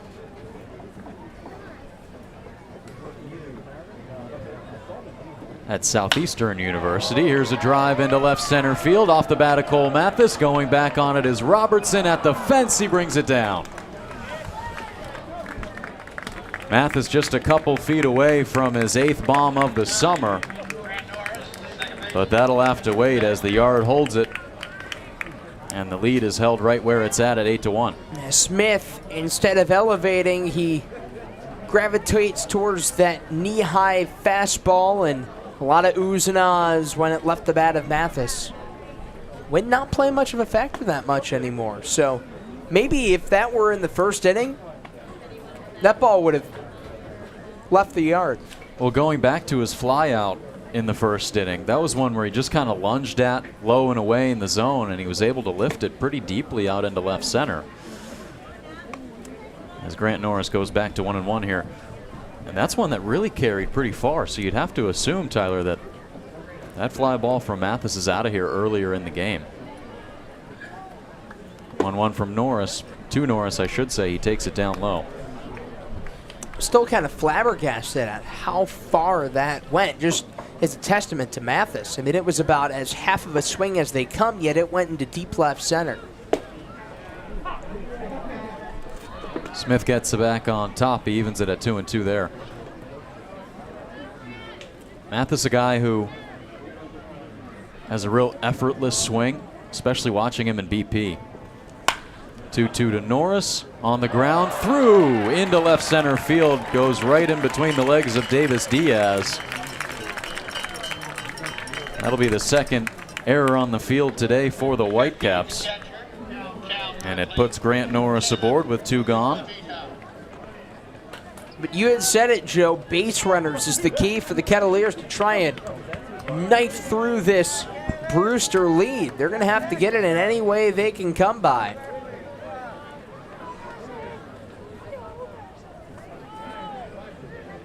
Smith ready, first pitch to Loma Vida. Down low.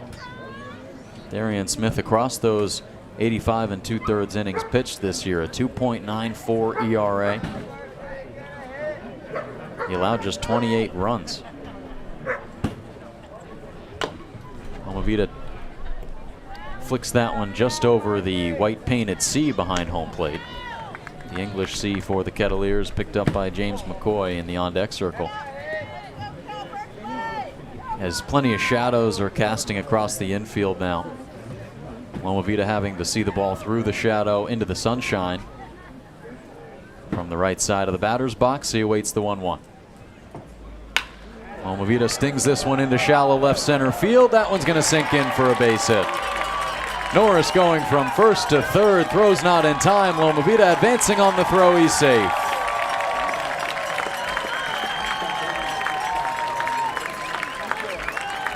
Nice piece of two-out hitting there for Loma Vita in a perfect spot in left center. And they extend the inning. Now James McCoy, a big opportunity here to get some runs back. Runners on second and third with 2 gone.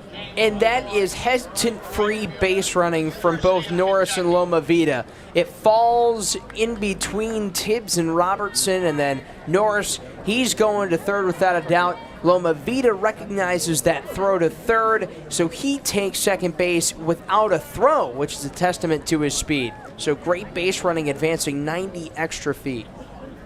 First pitch to James McCoy, fly ball into left field. Tibbs is there in the shadows, and he'll bring it down for out number 3. So the Kettleers will strand 2 in scoring position in the bottom half of the 6th inning. We go to the road half of the 7th, and before then we're going to check in with our sideline reporter Lily Butler with more. Lily?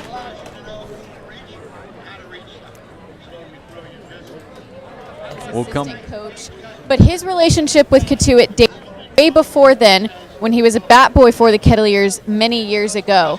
He has since served roles as host brother and then bullpen catcher, but head coach Mike Roberts says it's Danny's hard work that makes him such an asset to the Ket's coaching staff. And a combination of Danny's deep Cotuit ties and that hard work Coach Roberts talks about definitely makes him someone worthy of recognition. Back to you guys. We thank you, Lily, and we apologize there for the first couple seconds. She was referring to first base coach Danny Crossan of the Kettleers, and his background, of course, playing his last 4 years with Northeastern, the Huskies, and now joining the assistant coaching staff this summer for the Kettleers. And it's been great to have him over at the first base side, and he's been exchanging the first base coach duties with Jacob Nemeth, and they kind of just go with whoever's winning, and it seems like Crossan has been there for the majority of the time. Seems like he really has. He's been enjoying it. He's also, I think, one of the big advantages of Cotuit's coaching staff, while it might be inexperienced in that it's the youngest staff that Mike Roberts has ever had, they had a lot of experience and a lot of relatability because Danny Crossan, Peyton Kesselring, Jacob Nemeth, especially those 3 guys, well, Joe, they are fresh off playing careers, so they can relate a lot to the players while also informing them and giving them the knowledge they need to succeed.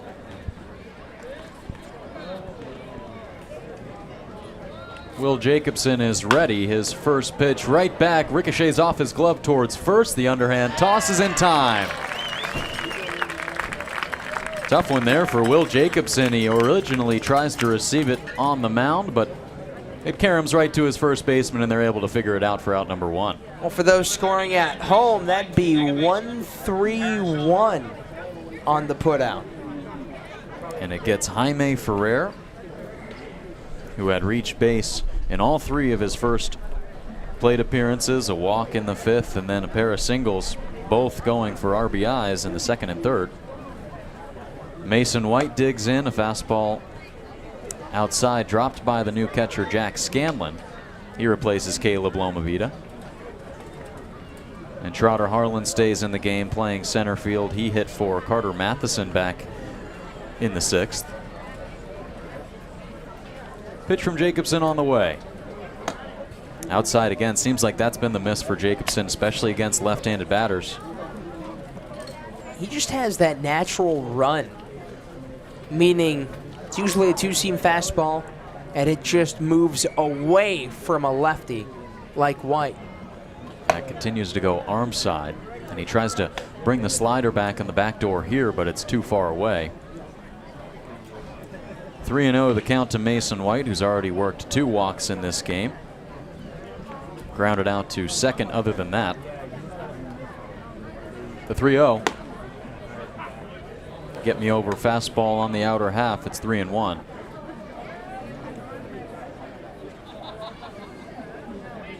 As Will Turner awaits on deck, he hit that grand slam his last time up. The 3-1 on the way, swung on and missed by Mason White. In on the hands that time. Not a location that we've seen Jacobson go to too much today. Which maybe surprised the hitter in White.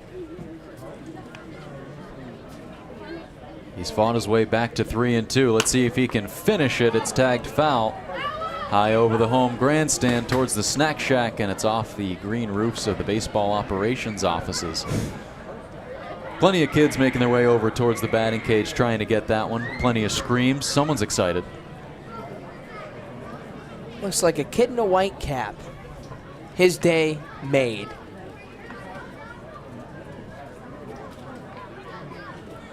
The 3-2 again. Down low, ball 4. Third walk of the day for Mason White, just continuing to see it well. And that'll bring up a pinch hitter for Will Turner. It's going to be Peyton Green. That's now 11th walk by Cotuit pitching. They've just had some struggles locating the strike zone today. Of course, that's something that you certainly don't want to have, because those will add up. We saw that on that grand slam for Turner. First pitch fly ball to right field by Peyton Green. McCoy ranges over. 2 gone here in the 7th. Will Jacobson settled in pretty nicely. He came into a situation that was, needless to say, high pressure. Bases loaded in that 5th inning, and then just a pitch over the heart of the plate to Will Turner that goes into the trees in right field. But since then, aside from the 3 walks, he's retired each batter he's faced.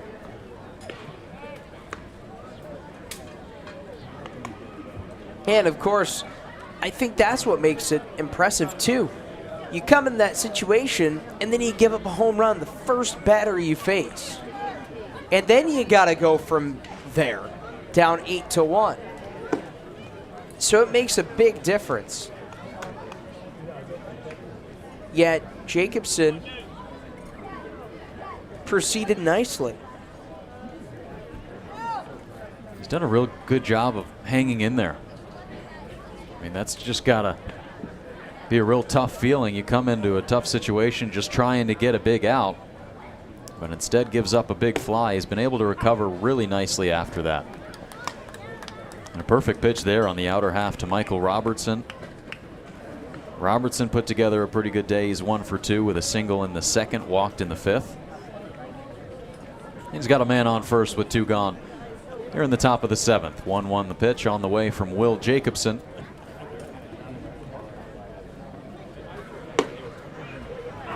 Taken outside for strike 2. That's a nifty spot. Scanlon set up inside to Robertson. Jacobson sticks it on the outside. Maybe that fooled Robertson a little bit because he's expecting something in.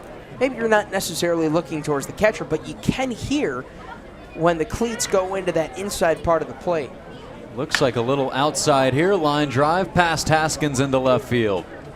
Going from first towards third is Mason White. The throw is not in time, and they'll be on the corners for the top of the order, and the inning continues. Well, that's just great base running there by White. Does not look back around. Second reads it well. And a little inside out action for Robertson.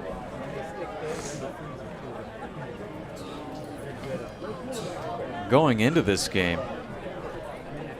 Whitecaps hitting .230 and 339 ABs with runners in scoring position. And that's a mark that they've really done well at tonight. Now a runner on third, 90 feet away. 2 outs though, as Jacobson trying to find a way to hit the zone, get ahead here against Davis. Diaz misses low and away.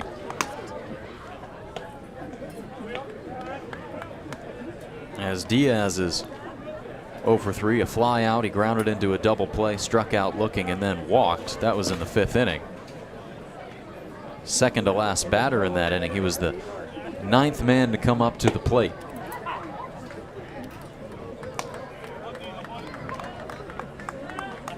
Part of 10 total to bat in that 5th inning, where they put up just 2 hits. They worked 5 walks, though, got 5 runs. They left a pair on. They got a pair on here in the 7th. The 1-1, down low and away. How about this situation for Scanlon, though? Got to be ready at any moment's notice. Yeah, there's so many situations how you want to play first and third situations, especially when the runner goes here. You can go back to third, you can throw it out to second, you can fake the throw to second, you can throw to the cutoff man at second. A lot to ask for. 2-1, runner going, and it's up and in, and that's one there where a little bit up and inside, probably can't get the transfer quick enough to try a play at second. Especially when you're setting up low. And of course, that was the one that I did forget. Yeah, you can also hold on to the ball. Well, they're now on second and third for Davis Diaz and a 3-1 count. He's got a base open. Diaz driven in 9 so far this summer. 3-1 on the way. In off his hands. He saws it off foul. I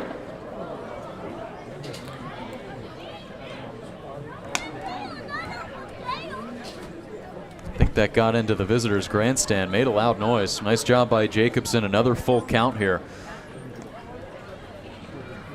And he has been battling. Second one this inning.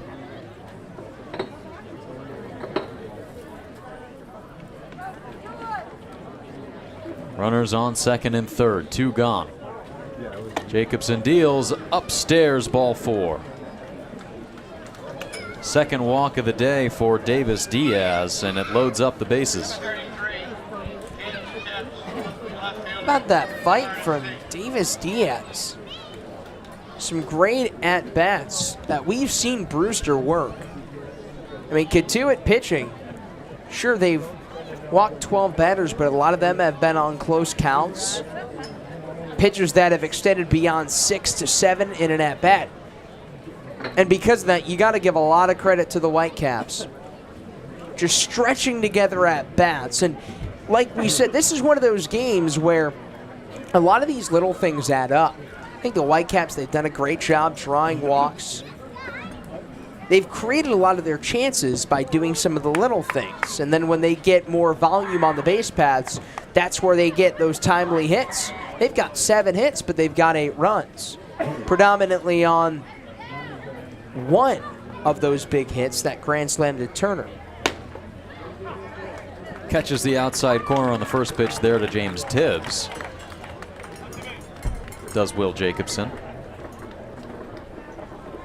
Yeah, walk's definitely been an issue tonight for the Kettleers.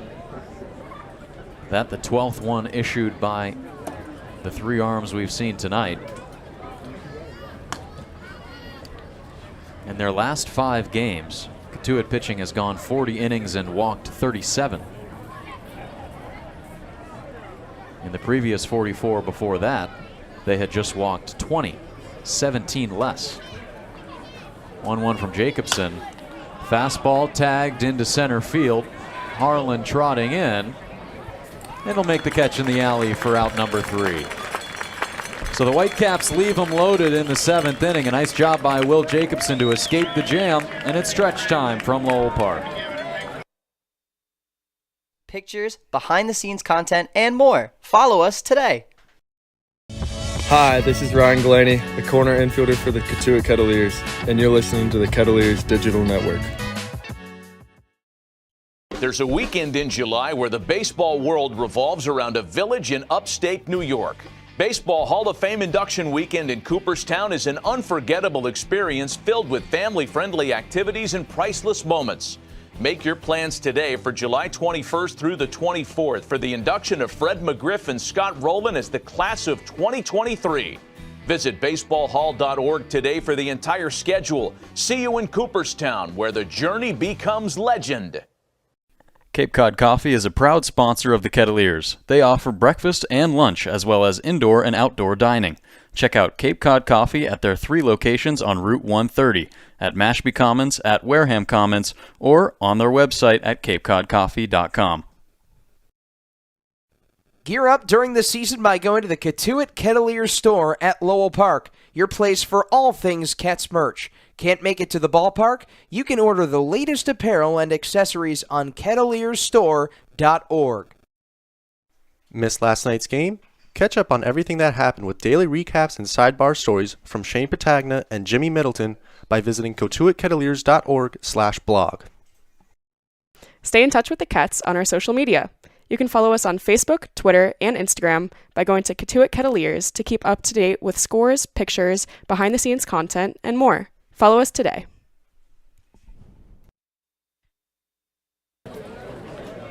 Bottom of the 7th inning, Lowell Park. Welcome you back into the Kettleers Digital Network. Joe Pratt, Tyler Danberg, Abigail Lott with you. And a new pitcher on for the Whitecaps. It's Brennan Oxford. Another Seminole. He's out of Florida State, joining a pair of his FSU teammates on the infield. And he'll be on for his 6th appearance of the summer, all in relief. A 7.94 ERA across 5 2/3 innings pitched for Oxford. And he steps in to face the bottom end of this Kettleers lineup, 7, 8, 9, starting with Trevor Haskins. The southpaw readies. And Haskins lines this one past the glove of D'Amato at third. Down the line in left field, Haskins thinking about 2. He'll get there easily with a leadoff double. He just yanks that past D'Amato. Yeah, that's a great piece of hitting there by Haskins. Jumping on the first pitch, being aggressive, and I should say past third baseman Davis Diaz, who's now at third. But Haskins, now 3 of his 6 hits, extra bases.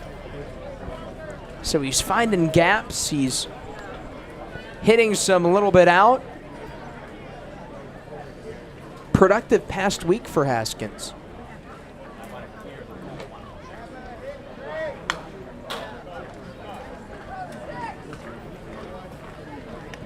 Younger's third at-bat of the game. He's 0 for 2 with a pair of groundouts. Excuse me there, that was Davis Diaz at third, not Hunter D'Amato. He was replaced by Will Turner, who was replaced by Peyton Green, who stays in the game and plays short. Davis just moves over to the hot corner. Younger gets his right foot out of the way of that one. Looks like it didn't hit him. It's 1-1. It's got those black and gold cleats for Wofford. Black arm sleeve as well. The oven mitt hanging out the back left pocket per usual. And Younger takes that one away 2-1. I just wonder how that never falls out. Maybe that's a signature of his.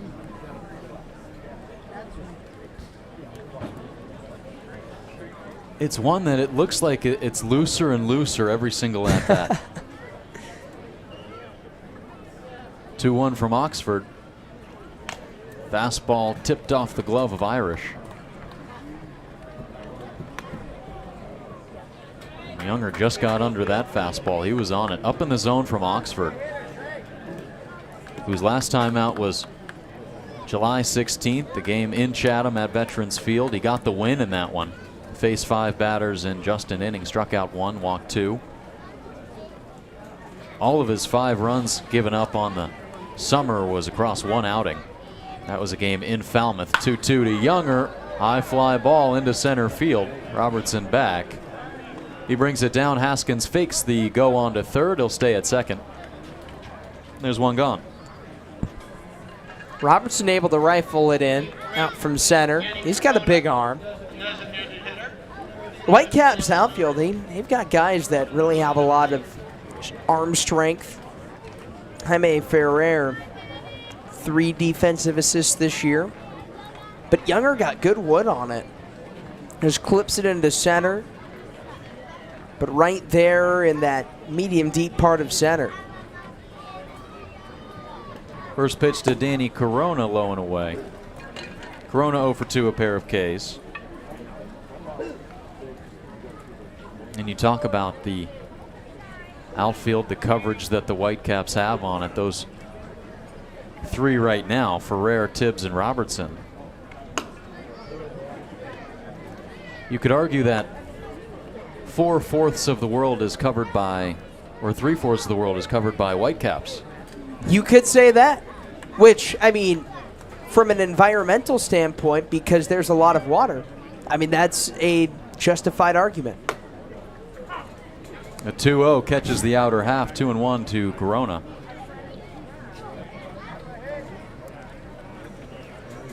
Now, this outfield, we have seen, 8 if you count Trotter Harlan. We've seen 8 figures out of this outfield grass today. 7 of them humans, the other a turtle. Yes, that's right. That was earlier this morning. 2-1 to Corona, finds the zone, evens at 2-2. And no, we're not talking about the batting cage turtle for BP. No, a real one. A tortoise, maybe. Not that big. Roaming around Lowell Park this morning. Count full to Corona. I wonder if they could paint the English C on its shell, and if the turtle approves. It could be the official mascot of the Kettleers. Payoff pitch to Corona, waved at and missed, down in the dirt, dug out by Irish. There's 2 gone in the 7th. It's a good spot there by Oxford, just down low.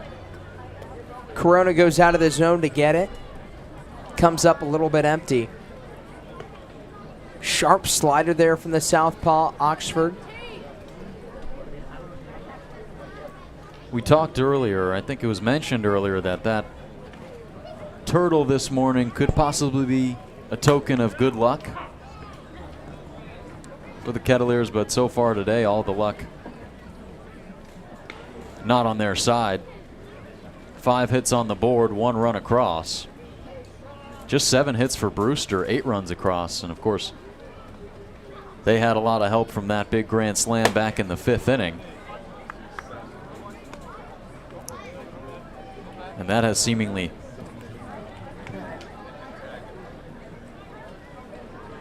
nearly put this one out of reach. Still 7 outs to get, but that just makes it that much harder. The extra 4 on the board. 1-1. And Sean Keys takes that one outside for strike 1. So according to Google, seeing a turtle can symbolize protection and guidance. So you're right. The 2-1. Line drive into right field for a base hit. Coming around to score from second is Haskins. And it's an 8-2 game. First hit for Sean Keys in a Kettleers uniform. He drives in Corona. And they're 6 runs behind now from the Whitecaps in the 7th inning. Yeah, those were 2 guys involved in the play, Sean Keys and Trevor Haskins, that drove in a run with their first Cape League hit in their first Cape League game. That time he just pulls it into right, gets one right around his upper thigh and just yanks it. Great piece of hitting there by Keys. That was one that he connected well with. Line drive out of the right side of the infield. Perfect piece of hitting with the runner on second. And hopefully the first of many driven in for Sean Keys this summer. He dives back in safely at first.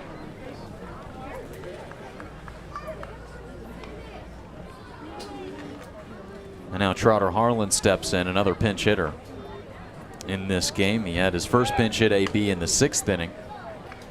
He replaced Carter Matheson, the All-Star.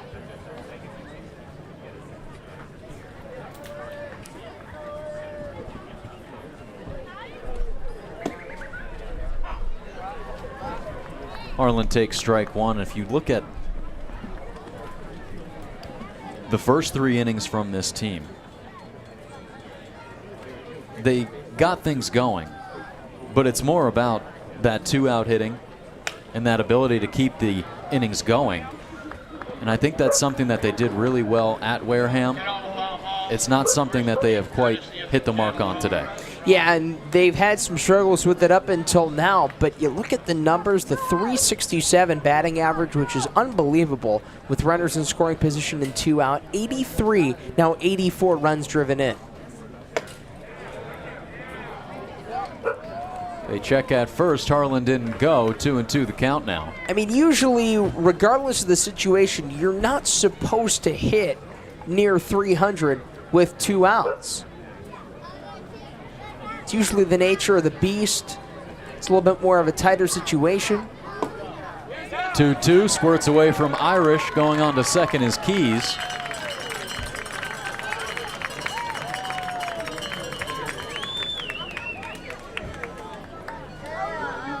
It's also a smaller sample size as well. You're having much less at-bats with 2 outs than you are in any other situation. Yeah, they hit over 300 with runners on base. Payoff pitch to Harlan, upstairs for ball 4. Great at-bat worked there by Trotter Harlan,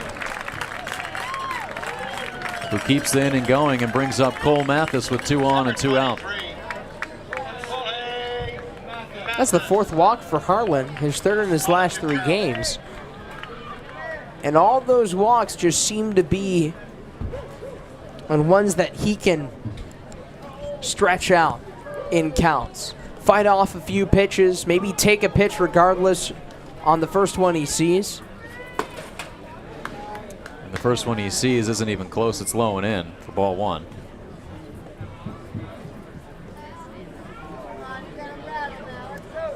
So not having to think too much about that first pitch for Cole Mathis. He was really aggressive the last time at the plate. That was against the right-handed throwing Darian Smith, who was trying to throw some off speed up in the zone here to Mathis, or at that time.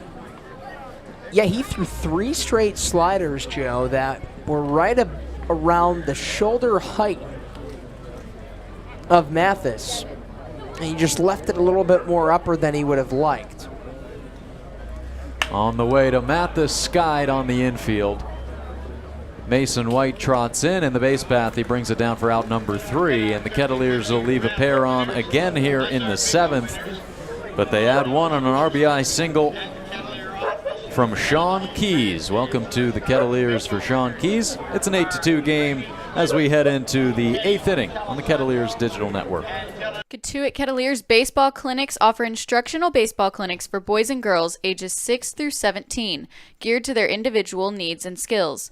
All participants have the opportunity to learn fundamental skills as well as good citizenship, sportsmanship, and character from skilled, experienced coaches and top collegiate baseball players. Clinics begin Monday, June 27th and end Friday, July 29th. To sign up, go to info.collegebaseballcamps.com/CK.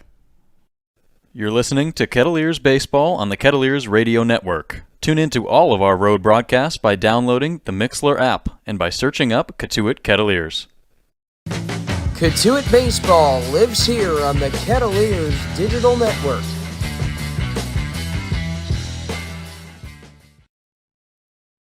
You're listening to Kettleers Baseball on the Kettleers Radio Network. Tune into all of our road broadcasts by downloading the Mixlr app and by searching up Cotuit Kettleers. Stay in touch with the Kets on our social media. You can follow us on Facebook, Twitter, and Instagram by going to Cotuit Kettleers to keep up to date with scores, pictures, behind-the-scenes content, and more. Follow us today.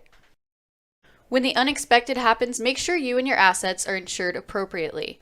The agents at Leonard Insurance Agency can tailor coverage to meet your needs. Call 508-428-6921 to talk to their licensed agents today. This year, the Cape Cod Baseball League celebrates its 100th anniversary. For over a century, baseball has been a staple on Cape Cod, producing over 1,600 Major League Baseball players. To learn more about the Cape League Centennial Celebration, go to capecodbaseball.org today. Gear up during the season by going to the Cotuit Kettleers store at Lowell Park, your place for all things Cats merch. Can't make it to the ballpark? You can order the latest apparel and accessories on kettleersstore.org. Missed last night's game? Catch up on everything that happened with daily recaps and sidebar stories from Shane Patagna and Jimmy Middleton by visiting cotuitkettleers.org/blog. There's a weekend in July where the baseball world revolves around a village in upstate New York. Baseball Hall of Fame induction. New pitcher for the Kettleers in for the top of the 8th inning. It's Mason Murdoch out of UNCW. He's on to make his second appearance of the summer. And he'll be facing 3, 4, and 5 for the Whitecaps. Starting with former Kettleer Josh Pearson. 0 for 2 on the day, a pair of walks. Stole a bag as well, scored a run. And he'll be leading off the top of the 8th inning. First pitch he sees on the outer half for strike 1. He led off the top of the 6th inning with a walk. And that's something that Brewster has done really well this year. .269 batting average for their leadoff hitters. They have 7 leadoff home runs this season as well. Pearson behind 0-2 here against Mason Murdoch, who last and only pitched against Bourne on July 17th. The 0-2 to Pearson, chopper foul down the first base line. He went 2/3 of an inning. Just really struggled to find the zone. 6 walks and 6 runs came around to score. And now a different situation here. Down 6, looking to find the zone. A good opportunity to do so. That one's just outside. 1-2. 91 on the fastball for Murdoch. I think this is a great spot for Murdoch, just to come in and log some innings. Maybe a little bit rushed into that spot, so an opportunity for him now to just try and throw some strikes. Kind of like a pressureless situation, and you're going up against a good lineup too. And he was activated on July 13th. Hasn't had too much time to appear in games. That one's outside again, 3-2. As there have been plenty of situations in close games and other times where Roberts makes the move to other arms in the pen. Here's the pitch from Murdoch. The 3-2 is sent high towards the home grandstand. It'll creep out of play. Another good at-bat here from Josh Pearson. Seems to be the norm here. He's walked twice.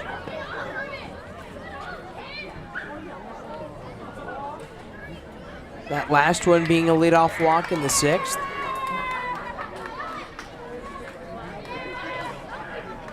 Two total on the day.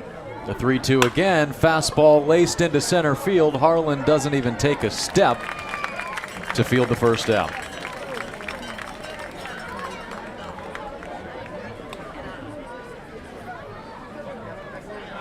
That retires Josh Pearson for the 3rd time today. And a pinch hitter here for Jared Jones. Jones being replaced by Brock Tibbetts. Rolls this one to Trevor Haskins over the forehand into center field. That one squeaks through, and we'll see how they score it. It looks like they'll award that a base hit in a pinch hit appearance for Brock Tibbetts out of Indiana. Tibbetts an all-star. Coming in for Jared Jones and just kind of pulls a sharply hit grounder to short. Tibbetts taking his lead at first, scooped up by Scanlon. Nice job to be ready there after that fastball was buried.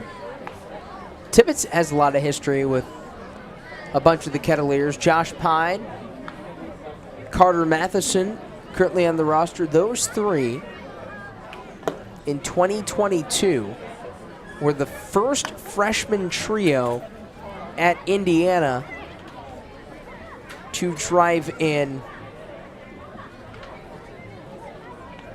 over 50 runs, or excuse me, over 40 runs. It had never been done before by 3 freshmen at Indiana, yet it was done by 3 guys that have played for these 2 teams at some point this summer.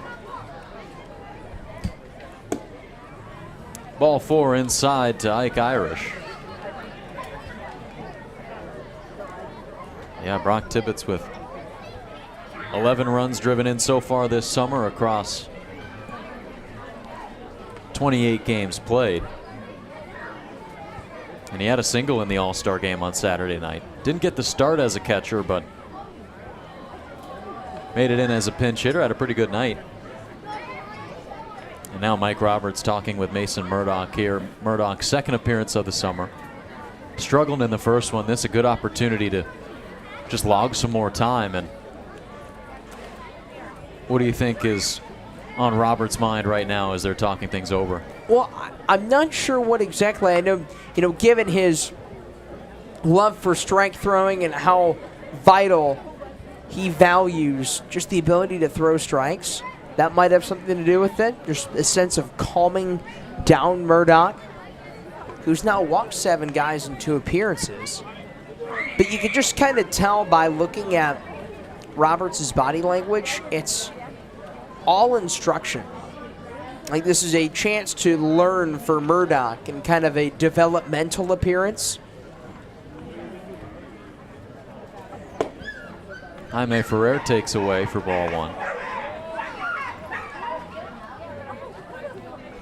He's got a big test here in Jaime Ferrer, who is 2 for 3 on the day, scored a run, driven in 2, and walked once. The 1-0 pitch, he gets on top of it, rolled towards Keys, but he's a couple feet in foul ground.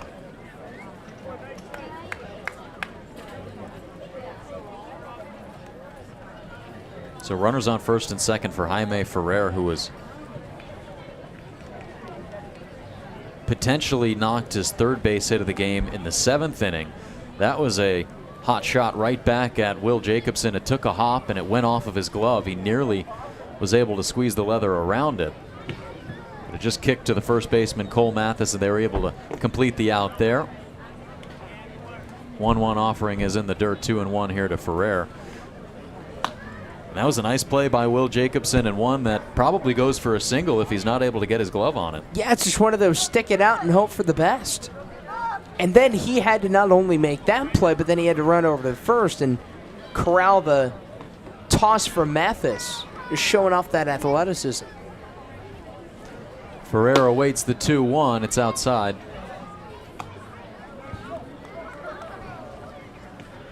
So Murdoch still trying to find a way to get some pitches over the top in the zone.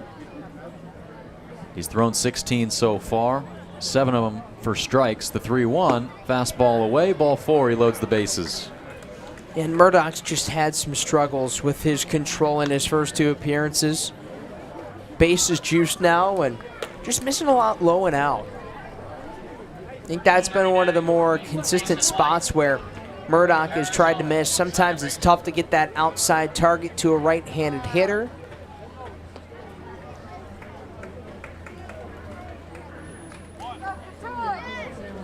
This could be a big moment, though, for Murdoch to push through it. Fly ball, right field. McCoy battling the sun. He brings it down at chest height. Runner from third will come in to score. That's the man who replaced Jared Jones and Brock Tibbetts. He scores on a sacrifice fly off the bat of Mason White.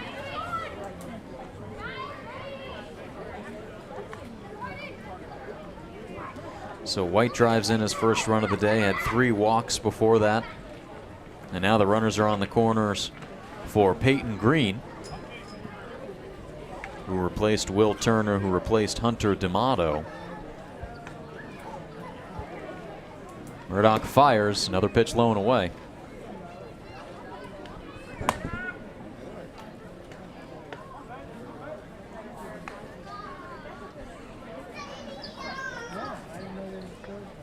So Green already had an at-bat already in this game. The 1-0, he lifts high into left center field. Younger going back in the alleyway. And that's out number 3. So the Whitecaps will leave 2 on here in the 8th. They left him on the corners, but added 1 more on Mason White's sacrifice fly, and they lead it 9-2 as we go into the home half of the 8th inning. weekend in Cooperstown is an unforgettable experience filled with family-friendly activities and priceless moments. Make your plans today for July 21st through the 24th for the induction of Fred McGriff and Scott Rowland as the class of 2023. Visit baseballhall.org today for the entire schedule. See you in Cooperstown, where the journey becomes legend. Hi, this is Ryan Glaney, the corner infielder for the Cotuit Kettleers, and you're listening to the Kettleers Digital Network. Stay in touch with the Cats on our social media. You can follow us on Facebook, Twitter, and Instagram by going to Cotuit Kettleers to keep up to date with scores, pictures, behind-the-scenes content, and more. Follow us today. Celebrate the history of our national pastime at the National Baseball Hall of Fame and Museum in Cooperstown. See priceless treasures that'll bring your baseball memories to life. Connect with events that have shaped and changed the game and our country. Our stories to tell, your memories to share. Plan your visit today at baseballhall.org.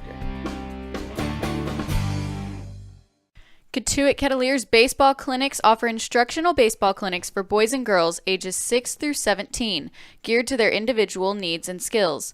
All participants have the opportunity to learn fundamental skills as well as good citizenship, sportsmanship, and character from skilled, experienced coaches and top collegiate baseball players. Clinics begin Monday, June 27th and end Friday, July 29th. To sign up, go to info.collegebaseballcamps.com/CK. Cotuit Baseball lives here. Grant Norris steps in to lead things off here in the bottom of the 8th inning. Brennan Oxford back out there. He relieved Darian Smith, who relieved Fisher Jamison. And those two combined for 6 one-run innings. Norris, a high fly ball into left field. Going back on it, Tibbs, he reaches up to bring down the first out. Boy, Norris looking for another bomb on the year. That would have been back-to-back games with one, but it's held up.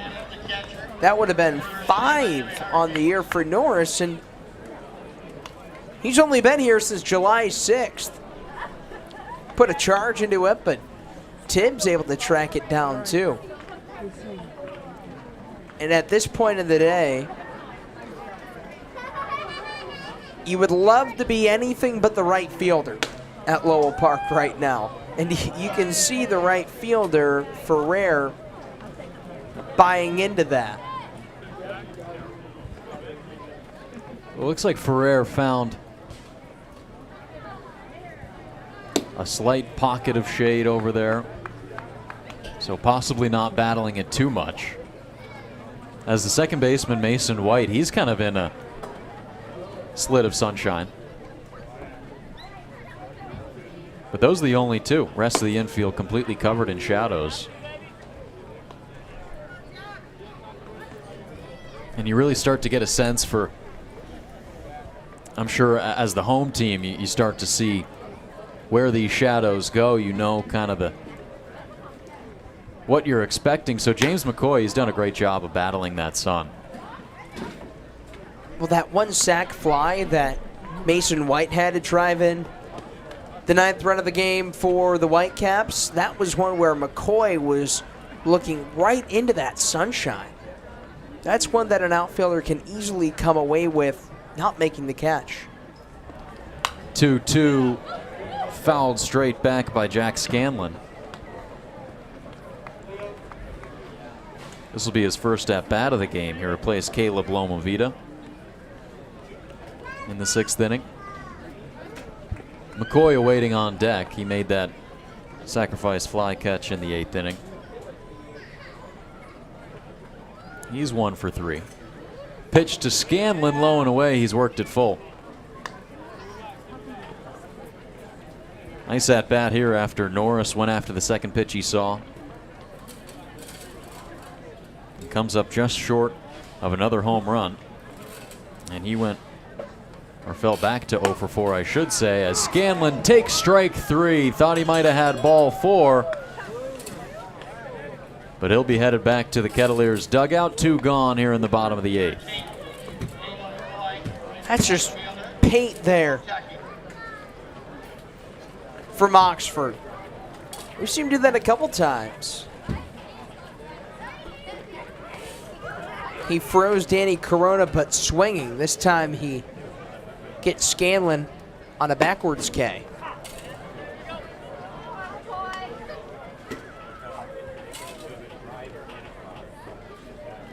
McCoy spent his first 3 at-bats batting from the left side. That was all against right-handed pitching.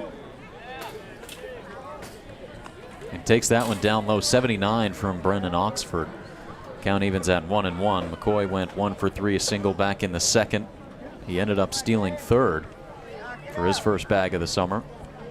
Struck out, then flew out. The 1-1 connects on this one. Line drive into left field. Tibbs in perfect position to play the third out. They go 1-2-3 in the 8th inning, and the score stays right where it's at, 9-2 Whitecaps lead. We go to the 9th inning on the Kettleers Digital Network. On the Kettleers Digital Network.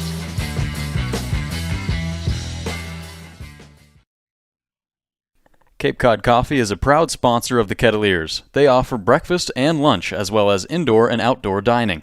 Check out Cape Cod Coffee at their 3 locations on Route 130, at Mashpee Commons, at Wareham Commons, or on their website at capecodcoffee.com.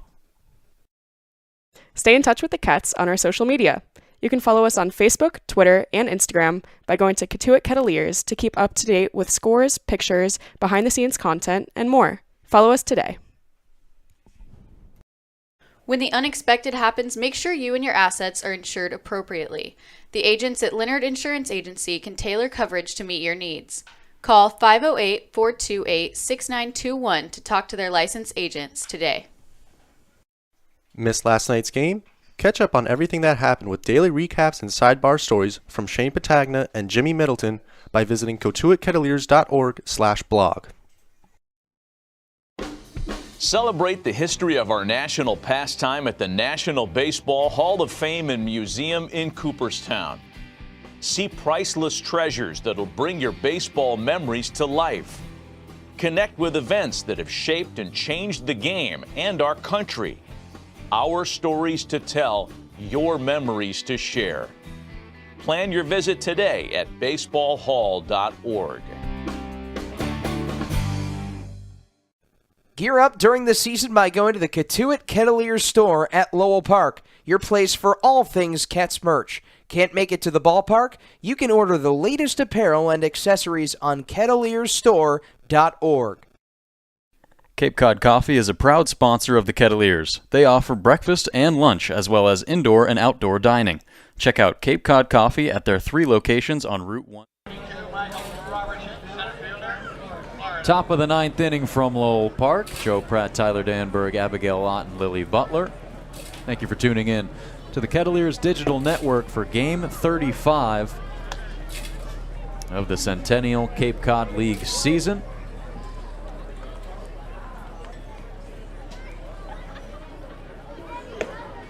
Mason Murdoch finds the zone against Peyton Green for strike 1. 1-1 the count here. Now 2-1, 85 that time from Murdoch, who's going to hang in this game. And rightfully so, just trying to get some more time out there, get some more experience. This fastball's tagged foul over the home grandstand. As you take a look at a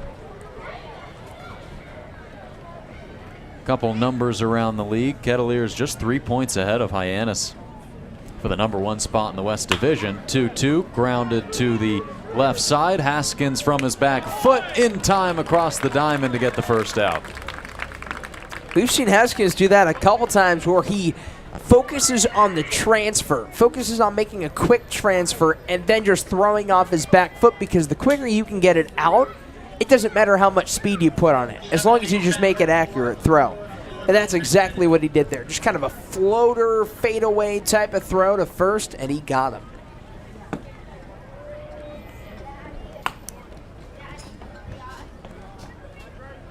Murdoch's first pitch misses low.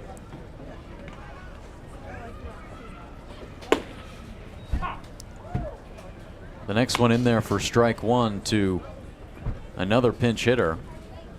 Well, Joe, how about Hyannis? They were down 5-1 to Falmouth. It's now tied at 5 in the top of the 5th. They just do not go away. And that is a huge game when you look at the numbers in the West Division and where these teams stand. As the count now 3-1 from Murdoch to Patrick Forbes. Bourne recently fell from the 3 spot to the 4 spot with 35 points. Falmouth jumped up to number 3. They went from number 5. Now they're up in number 3. 36 points, 1 point ahead Bourne. And so it's kind of the top 2 here in Cotuit and Hyannis, and then the bottom 2 there in terms of the top 4 in Bourne and Falmouth. As that's ball 4 to Forbes. Which makes it really cool because while it might not be 4 teams that are just so tightly separated from one another, you've got 2 sets of a lot of the teams in the West Division that are just going at each other's throats. I mean, it's really cool, really fun. What a stretch we're going to have in the next 10 days. I mean, who knows what can happen? It's going to be really interesting. And taking a look at the scores from tonight, Bourne beating Wareham 7-1. That was a 7-inning game. As those two will be playing a doubleheader today. So Bourne taking the first one of the doubleheader, and they're in the top of the first inning from Doran Park right now in game 2. So that's definitely something that we'll have to look after as Bourne, with that win, moves up to 37 points. This one's sharply on the ground by James Tibbs, but foul, 1-2 to him. So Bourne has a chance to pass Falmouth in the 3 spot, especially with a win tonight if Falmouth is able to hold on. So they would have to win tonight to pass Falmouth in the 3 spot if Falmouth wins. But if Falmouth loses, they're tied 5-5 with Hyannis, as you said, Tyler, in the top of the 5th. It'd be really interesting to see how that one shakes out and see how the division lies tomorrow morning. It could be a lot different than where we stand right now. Meanwhile, in the East, it's just a little bit more far apart. YD. Line drive, right field. McCoy charging in. He makes the play. The Red Sox, who Cotuit's going to play tomorrow, Brewster going to play Falmouth, but YD, they're just atop Orleans, and they have about 7 points of a lead on the second place Firebirds. So the West is going to be a little bit tighter. Yeah, YD won 3 straight, make it 4 with that win tonight, 5-0 over Orleans at Red Wilson Field. We'll be there tomorrow night. First pitch from Murdoch, low and into Josh Pearson. So our second time at Red Wilson Field, first time since opening night, first game of the year. A game started by Joe Whitman. He went 5 strong innings, struck out over 8. Line drive off the bat of Josh Pearson, and it's hauled in by James McCoy for out number 3.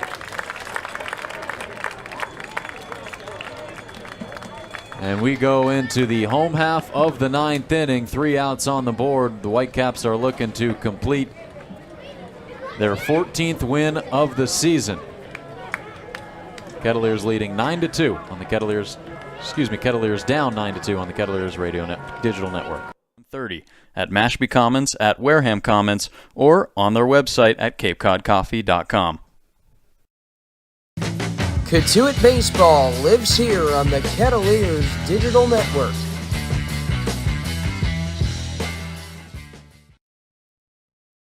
Stay in touch with the Kets on our social media. You can follow us on Facebook, Twitter, and Instagram by going to Cotuit Kettleers to keep up to date with scores, pictures, behind-the-scenes content, and more. Follow us today. You're listening to Kettleers Baseball on the Kettleers Radio Network. Tune into all of our road broadcasts by downloading the Mixlr app and by searching up Cotuit Kettleers. Cotuit Baseball lives here on the Kettleers digital network.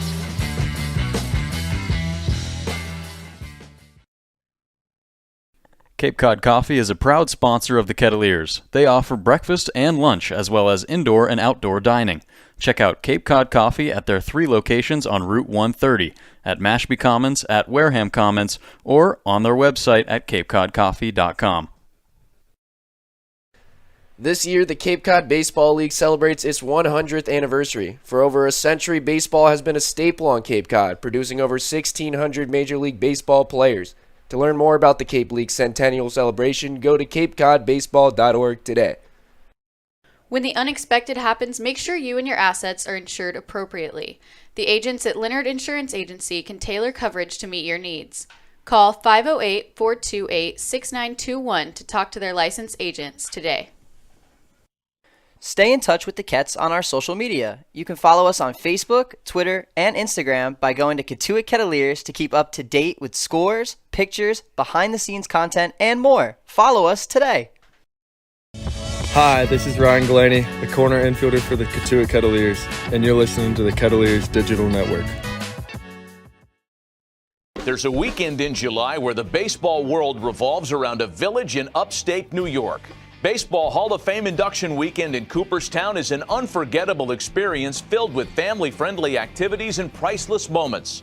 Make your plans today for July 21st through the 24th for the induction of Fred McGriff and Scott Rowland as the class of 2023. Visit baseballhall.org today for the entire schedule. See you in Cooperstown, where the journey becomes legend. Cape Cod Coffee is a proud sponsor of the Kettleers. They offer breakfast. Last chance for the Kettleers here in the bottom of the 9th inning. They're down 7 to the Whitecaps, who have a new arm on the mound, a right-handed thrower in Luke Lyman.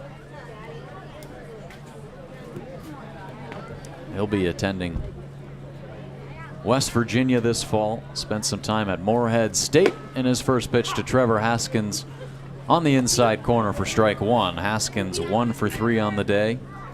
Double and a run scored back in the 7th inning. That was the second run scored by the Kettleers. The 0-1 way upstairs. Haskins trying to get the barrel to it. He can't quite get it there. 94-mile-an-hour fastball from Lyman. This will be his second relief appearance of the summer.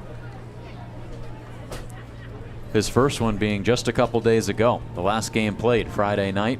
First one before the All-Star break. The 0-2 home. High fly ball. Left field. Tibbs moving back on it. He's at the fence. It's over his head. A solo home run for Trevor Haskins. Back-to-back games with a bomb. He cuts into the Whitecaps deficit. It's 9-3. Well, this is a guy that just has been swinging freely. Hasn't played since April 18th. He makes his debut last week. And he's got 2 hits today. He's got back-to-back games of the homer, as you just said, in an almost similar spot as that 2-run jack he had early on against Wareham. Gets one right around his letters, just pulls it deep over the left field fence.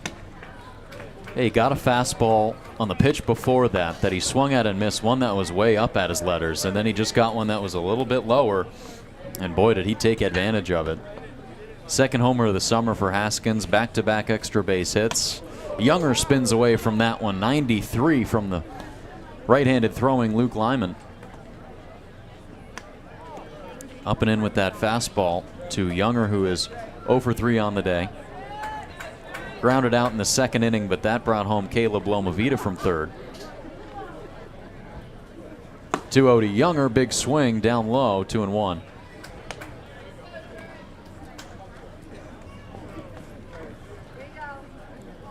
Haskins really settled in nicely, making his first start last week, I should say. And he's looked great as a defender from the start, and his offense has really picked up in these last couple games. Yeah, that's one thing. If he can always stay sound on one side of the ball, usually it'll pick up on the other. And you've just seen Haskins take off offensively. 4 for 5 on Friday night, now 2 for 4 tonight on Monday. Driven in plenty along with that. Make it 5 RBIs in his last 2 games. Payoff pitch to Younger. High hopper to the third baseman. Diaz, he throws across the diamond in time to get Younger. A nice play there on the left side of the infield. Retires Younger for the 4th time today and brings up Danny Corona.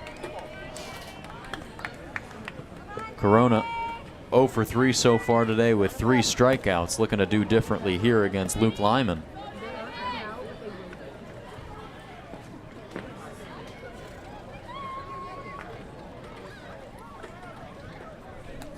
First pitch to him inside as the new third baseman is Jonah Sebring out of UC Santa Barbara. He replaces Davis Diaz. There's been plenty of defensive and offensive substitutions on either side, both of these teams. Just trying to get some more guys some looks in a game that looks like it's going in Brewster's direction. The 1-1 from Lyman. Fastball, broken bat down the right field line. It's just foul.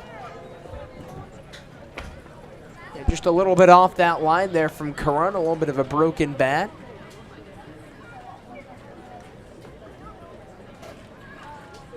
That was a jam shot in off his hands from Lyman. Yeah, that's a good spot by Lyman, too. Just pounds that inner third. And ideally, I mean, that's the goal that you want for a pitcher. You're looking for weak contact. You're looking for a jam job. So mission accomplished there for Lyman. Now this gives him a couple different options. As a pitcher, as a catcher, Irish can really get creative here. You can set up, elevate, you can go low. He sets up low and away. That's exactly where the pitch is. A great spot there from Lyman. But it doesn't get the call. It's 2-2. He's been hitting his spots. The 2-2 on the way. Fastball, broken bat again over the glove of Mason White into right center field.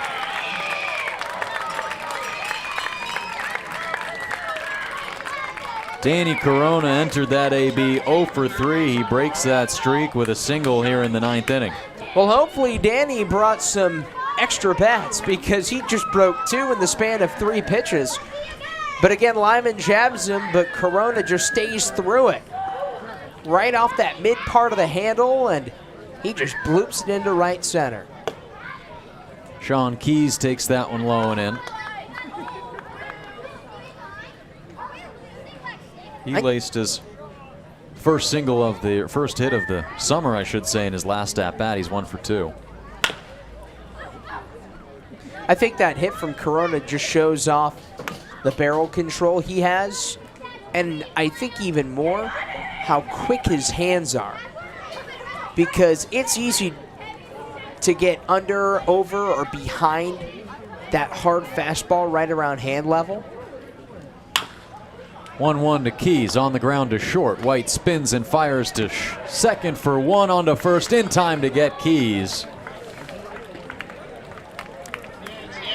And the 3rd out in their 14th victory of the summer. Whitecaps defeating the Kettleers 9-3 at Lowell Park. They respond well after the All-Star break. They get back in the win column on the road here, and the Kettleers fall back to 23-11-1, still at the #1 spot in that West Division. They'll definitely have to keep an eye on the score of the Hyannis game. They are playing against Falmouth right now and looking to get just within 1 point of that first place spot in the West Division. A tough game, Tyler, from the start for the Kettleers. They had some late offense there in the waning moments, but it was really the start that they had. They had a couple hits, but it was really just Fisher Jamison mowing them down. I mean, Jamison was just unbelievable.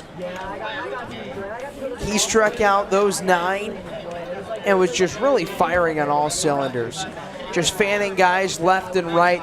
Had all 3 of his pitches really working. He was mixing up his pitches as well, a lot of variety, and just was firing on all cylinders. And I think the key was for Brewsters that they got in front, and they got well out in front early. They were able to take those 7 runs off the board through the first 5. And that seemed to be the difference because, Joe, they were just jumping on pitches they liked. They got those first 7 in the first 5. And that allows the bullpen to just settle in. You can experiment, throw some guys that can be productive, and then that allows the opposition less time to work with scoring more runs. I mean, it's simple as that. If you're down more, that's more you got to fight back and try and erase. And it was really that grand slam that changed this game. A 4-1 lead for Brewster headed into that grand slam AB. Of course, they had a 3-1 lead going into the 5th inning. They got one on a wild pitch and then proceeded to load the bases. And then that's when Will Turner pinched hit for Hunter D'Amato, and he blasted a grand slam in a pretty good moment. They took an 8-1 lead, and that really seemingly put the game on ice, at least at that point.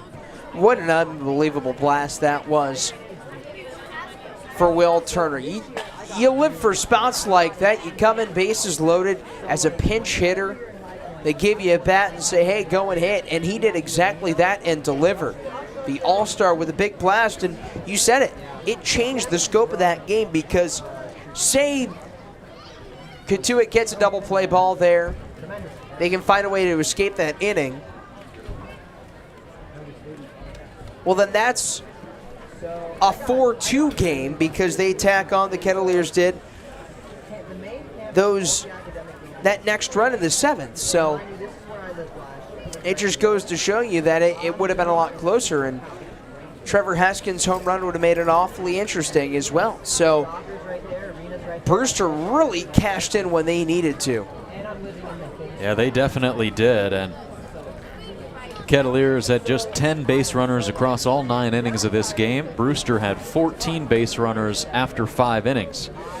So it was just a game of numbers today, and you look at all of the offensive categories, well, Brewster taking the reins in pretty much each of those, and it was just a problem of throwing strikes tonight again for Cotuit pitching, especially as the game went on, especially as the game got out of reach there too, but plenty of walks issued, 15 to be exact, 15 free passes to just 3 strikeouts, and that is just not a mark that you ever want to see.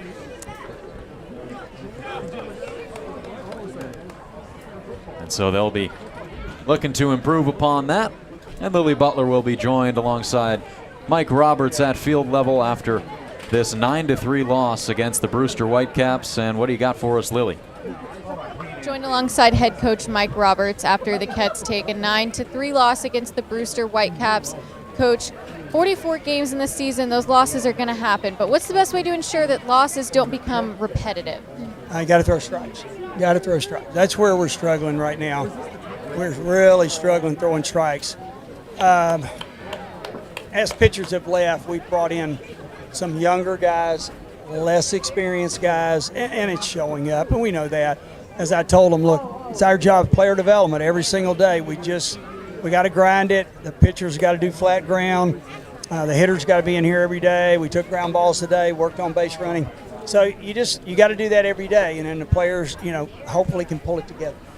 And then speaking of some newer guys, but in a positive light, Trevor Haskins has been performing great as of late, as we just saw even in this game.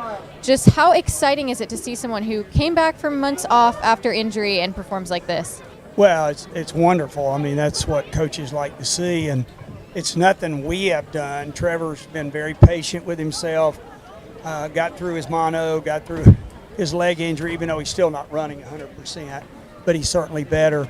And that shows me a lot about what he had done prior to this 2023 season, as he had polished up a lot of his skills. And when you do that, even if you take 4 months off, 5 months off, even though he's practicing some, okay, but no game experience, then those skills that are polished show up. And that's what's happened with him. And with Stanford players, I'll have to say 9 out of 10 that have come to Cotuit are pretty polished players, and that's the reason they've been in the College World Series the last 3 or 4 years. Now, another positive side of things, Jackson Wolf this weekend making his MLB debut with the San Diego Padres. How good does it feel to just be a part of something like that? Oh, I'm so happy for Jackson. What a great guy. I can remember him dancing back here on Kids Night with all the music and the s'mores back there. Jackson's playing with all the kids, and he's 6'7". This big kid dancing back there, and it's marvelous. That's 4 players off the 2019 championship team that got into the big leagues this year. That tells me that they were pretty good players. The coaches didn't do anything, because I'm telling you, they were pretty good players. So we're thrilled. We're always thrilled, and I always write them a note. Jackson answered. I said, look, Kettleers Nation, we're all in Cotuit. We're all cheering for you. Absolutely, an exciting moment for that 2019 former Kettleer. Thank you so much for joining me, Coach. Cotuit will head to YD tomorrow to face the Red Sox for first pitch at 4:30, which we will have on the Kettleers Radio Network. From Lowell Park, I'm Lily Butler. Well, thanks, Lily, and thank you, Mike Roberts. And while they unfortunately lose this one 9-3, plenty of positives to look at from this one, and a great display from Trevor Haskins, who finishes up the night 2 for 4 with a double and a home run, a couple of runs scored. He has just been on fire these last couple games, and the beauty of baseball is you get to put this one behind you and come back to the ballpark tomorrow with a completely different look and a new opportunity, looking to get back in the win column as the Kettleers fall to 23-11-1. Brewster elevates their record to 14-20-2. They're still in that number 4 spot in the East Division. Cotuit's still in the number 1 spot in the West. They'll be looking to fend off the Harbor Hawks tomorrow when they head to YD, Red Wilson Field, as Lily said, a 4:30 p.m. start there. Be sure to join the Kettleers starting 9 at 4:15 on Mixler on the Kettleers Radio Network. For Brewster, they'll go back home and host Falmouth tomorrow at 4 p.m. at Stony Brook Field, looking to compound a couple of wins together against the Western Division. But that's going to do it for us here tonight from the Kettleers broadcast booth at Lowell Park. For myself, Tyler Danberg, Abigail Lott, and Lily Butler, thank you for joining us for Game 35 between Brewster and the Kettleers. Your final score from Lowell Park: Whitecaps 9, Cotuit 3.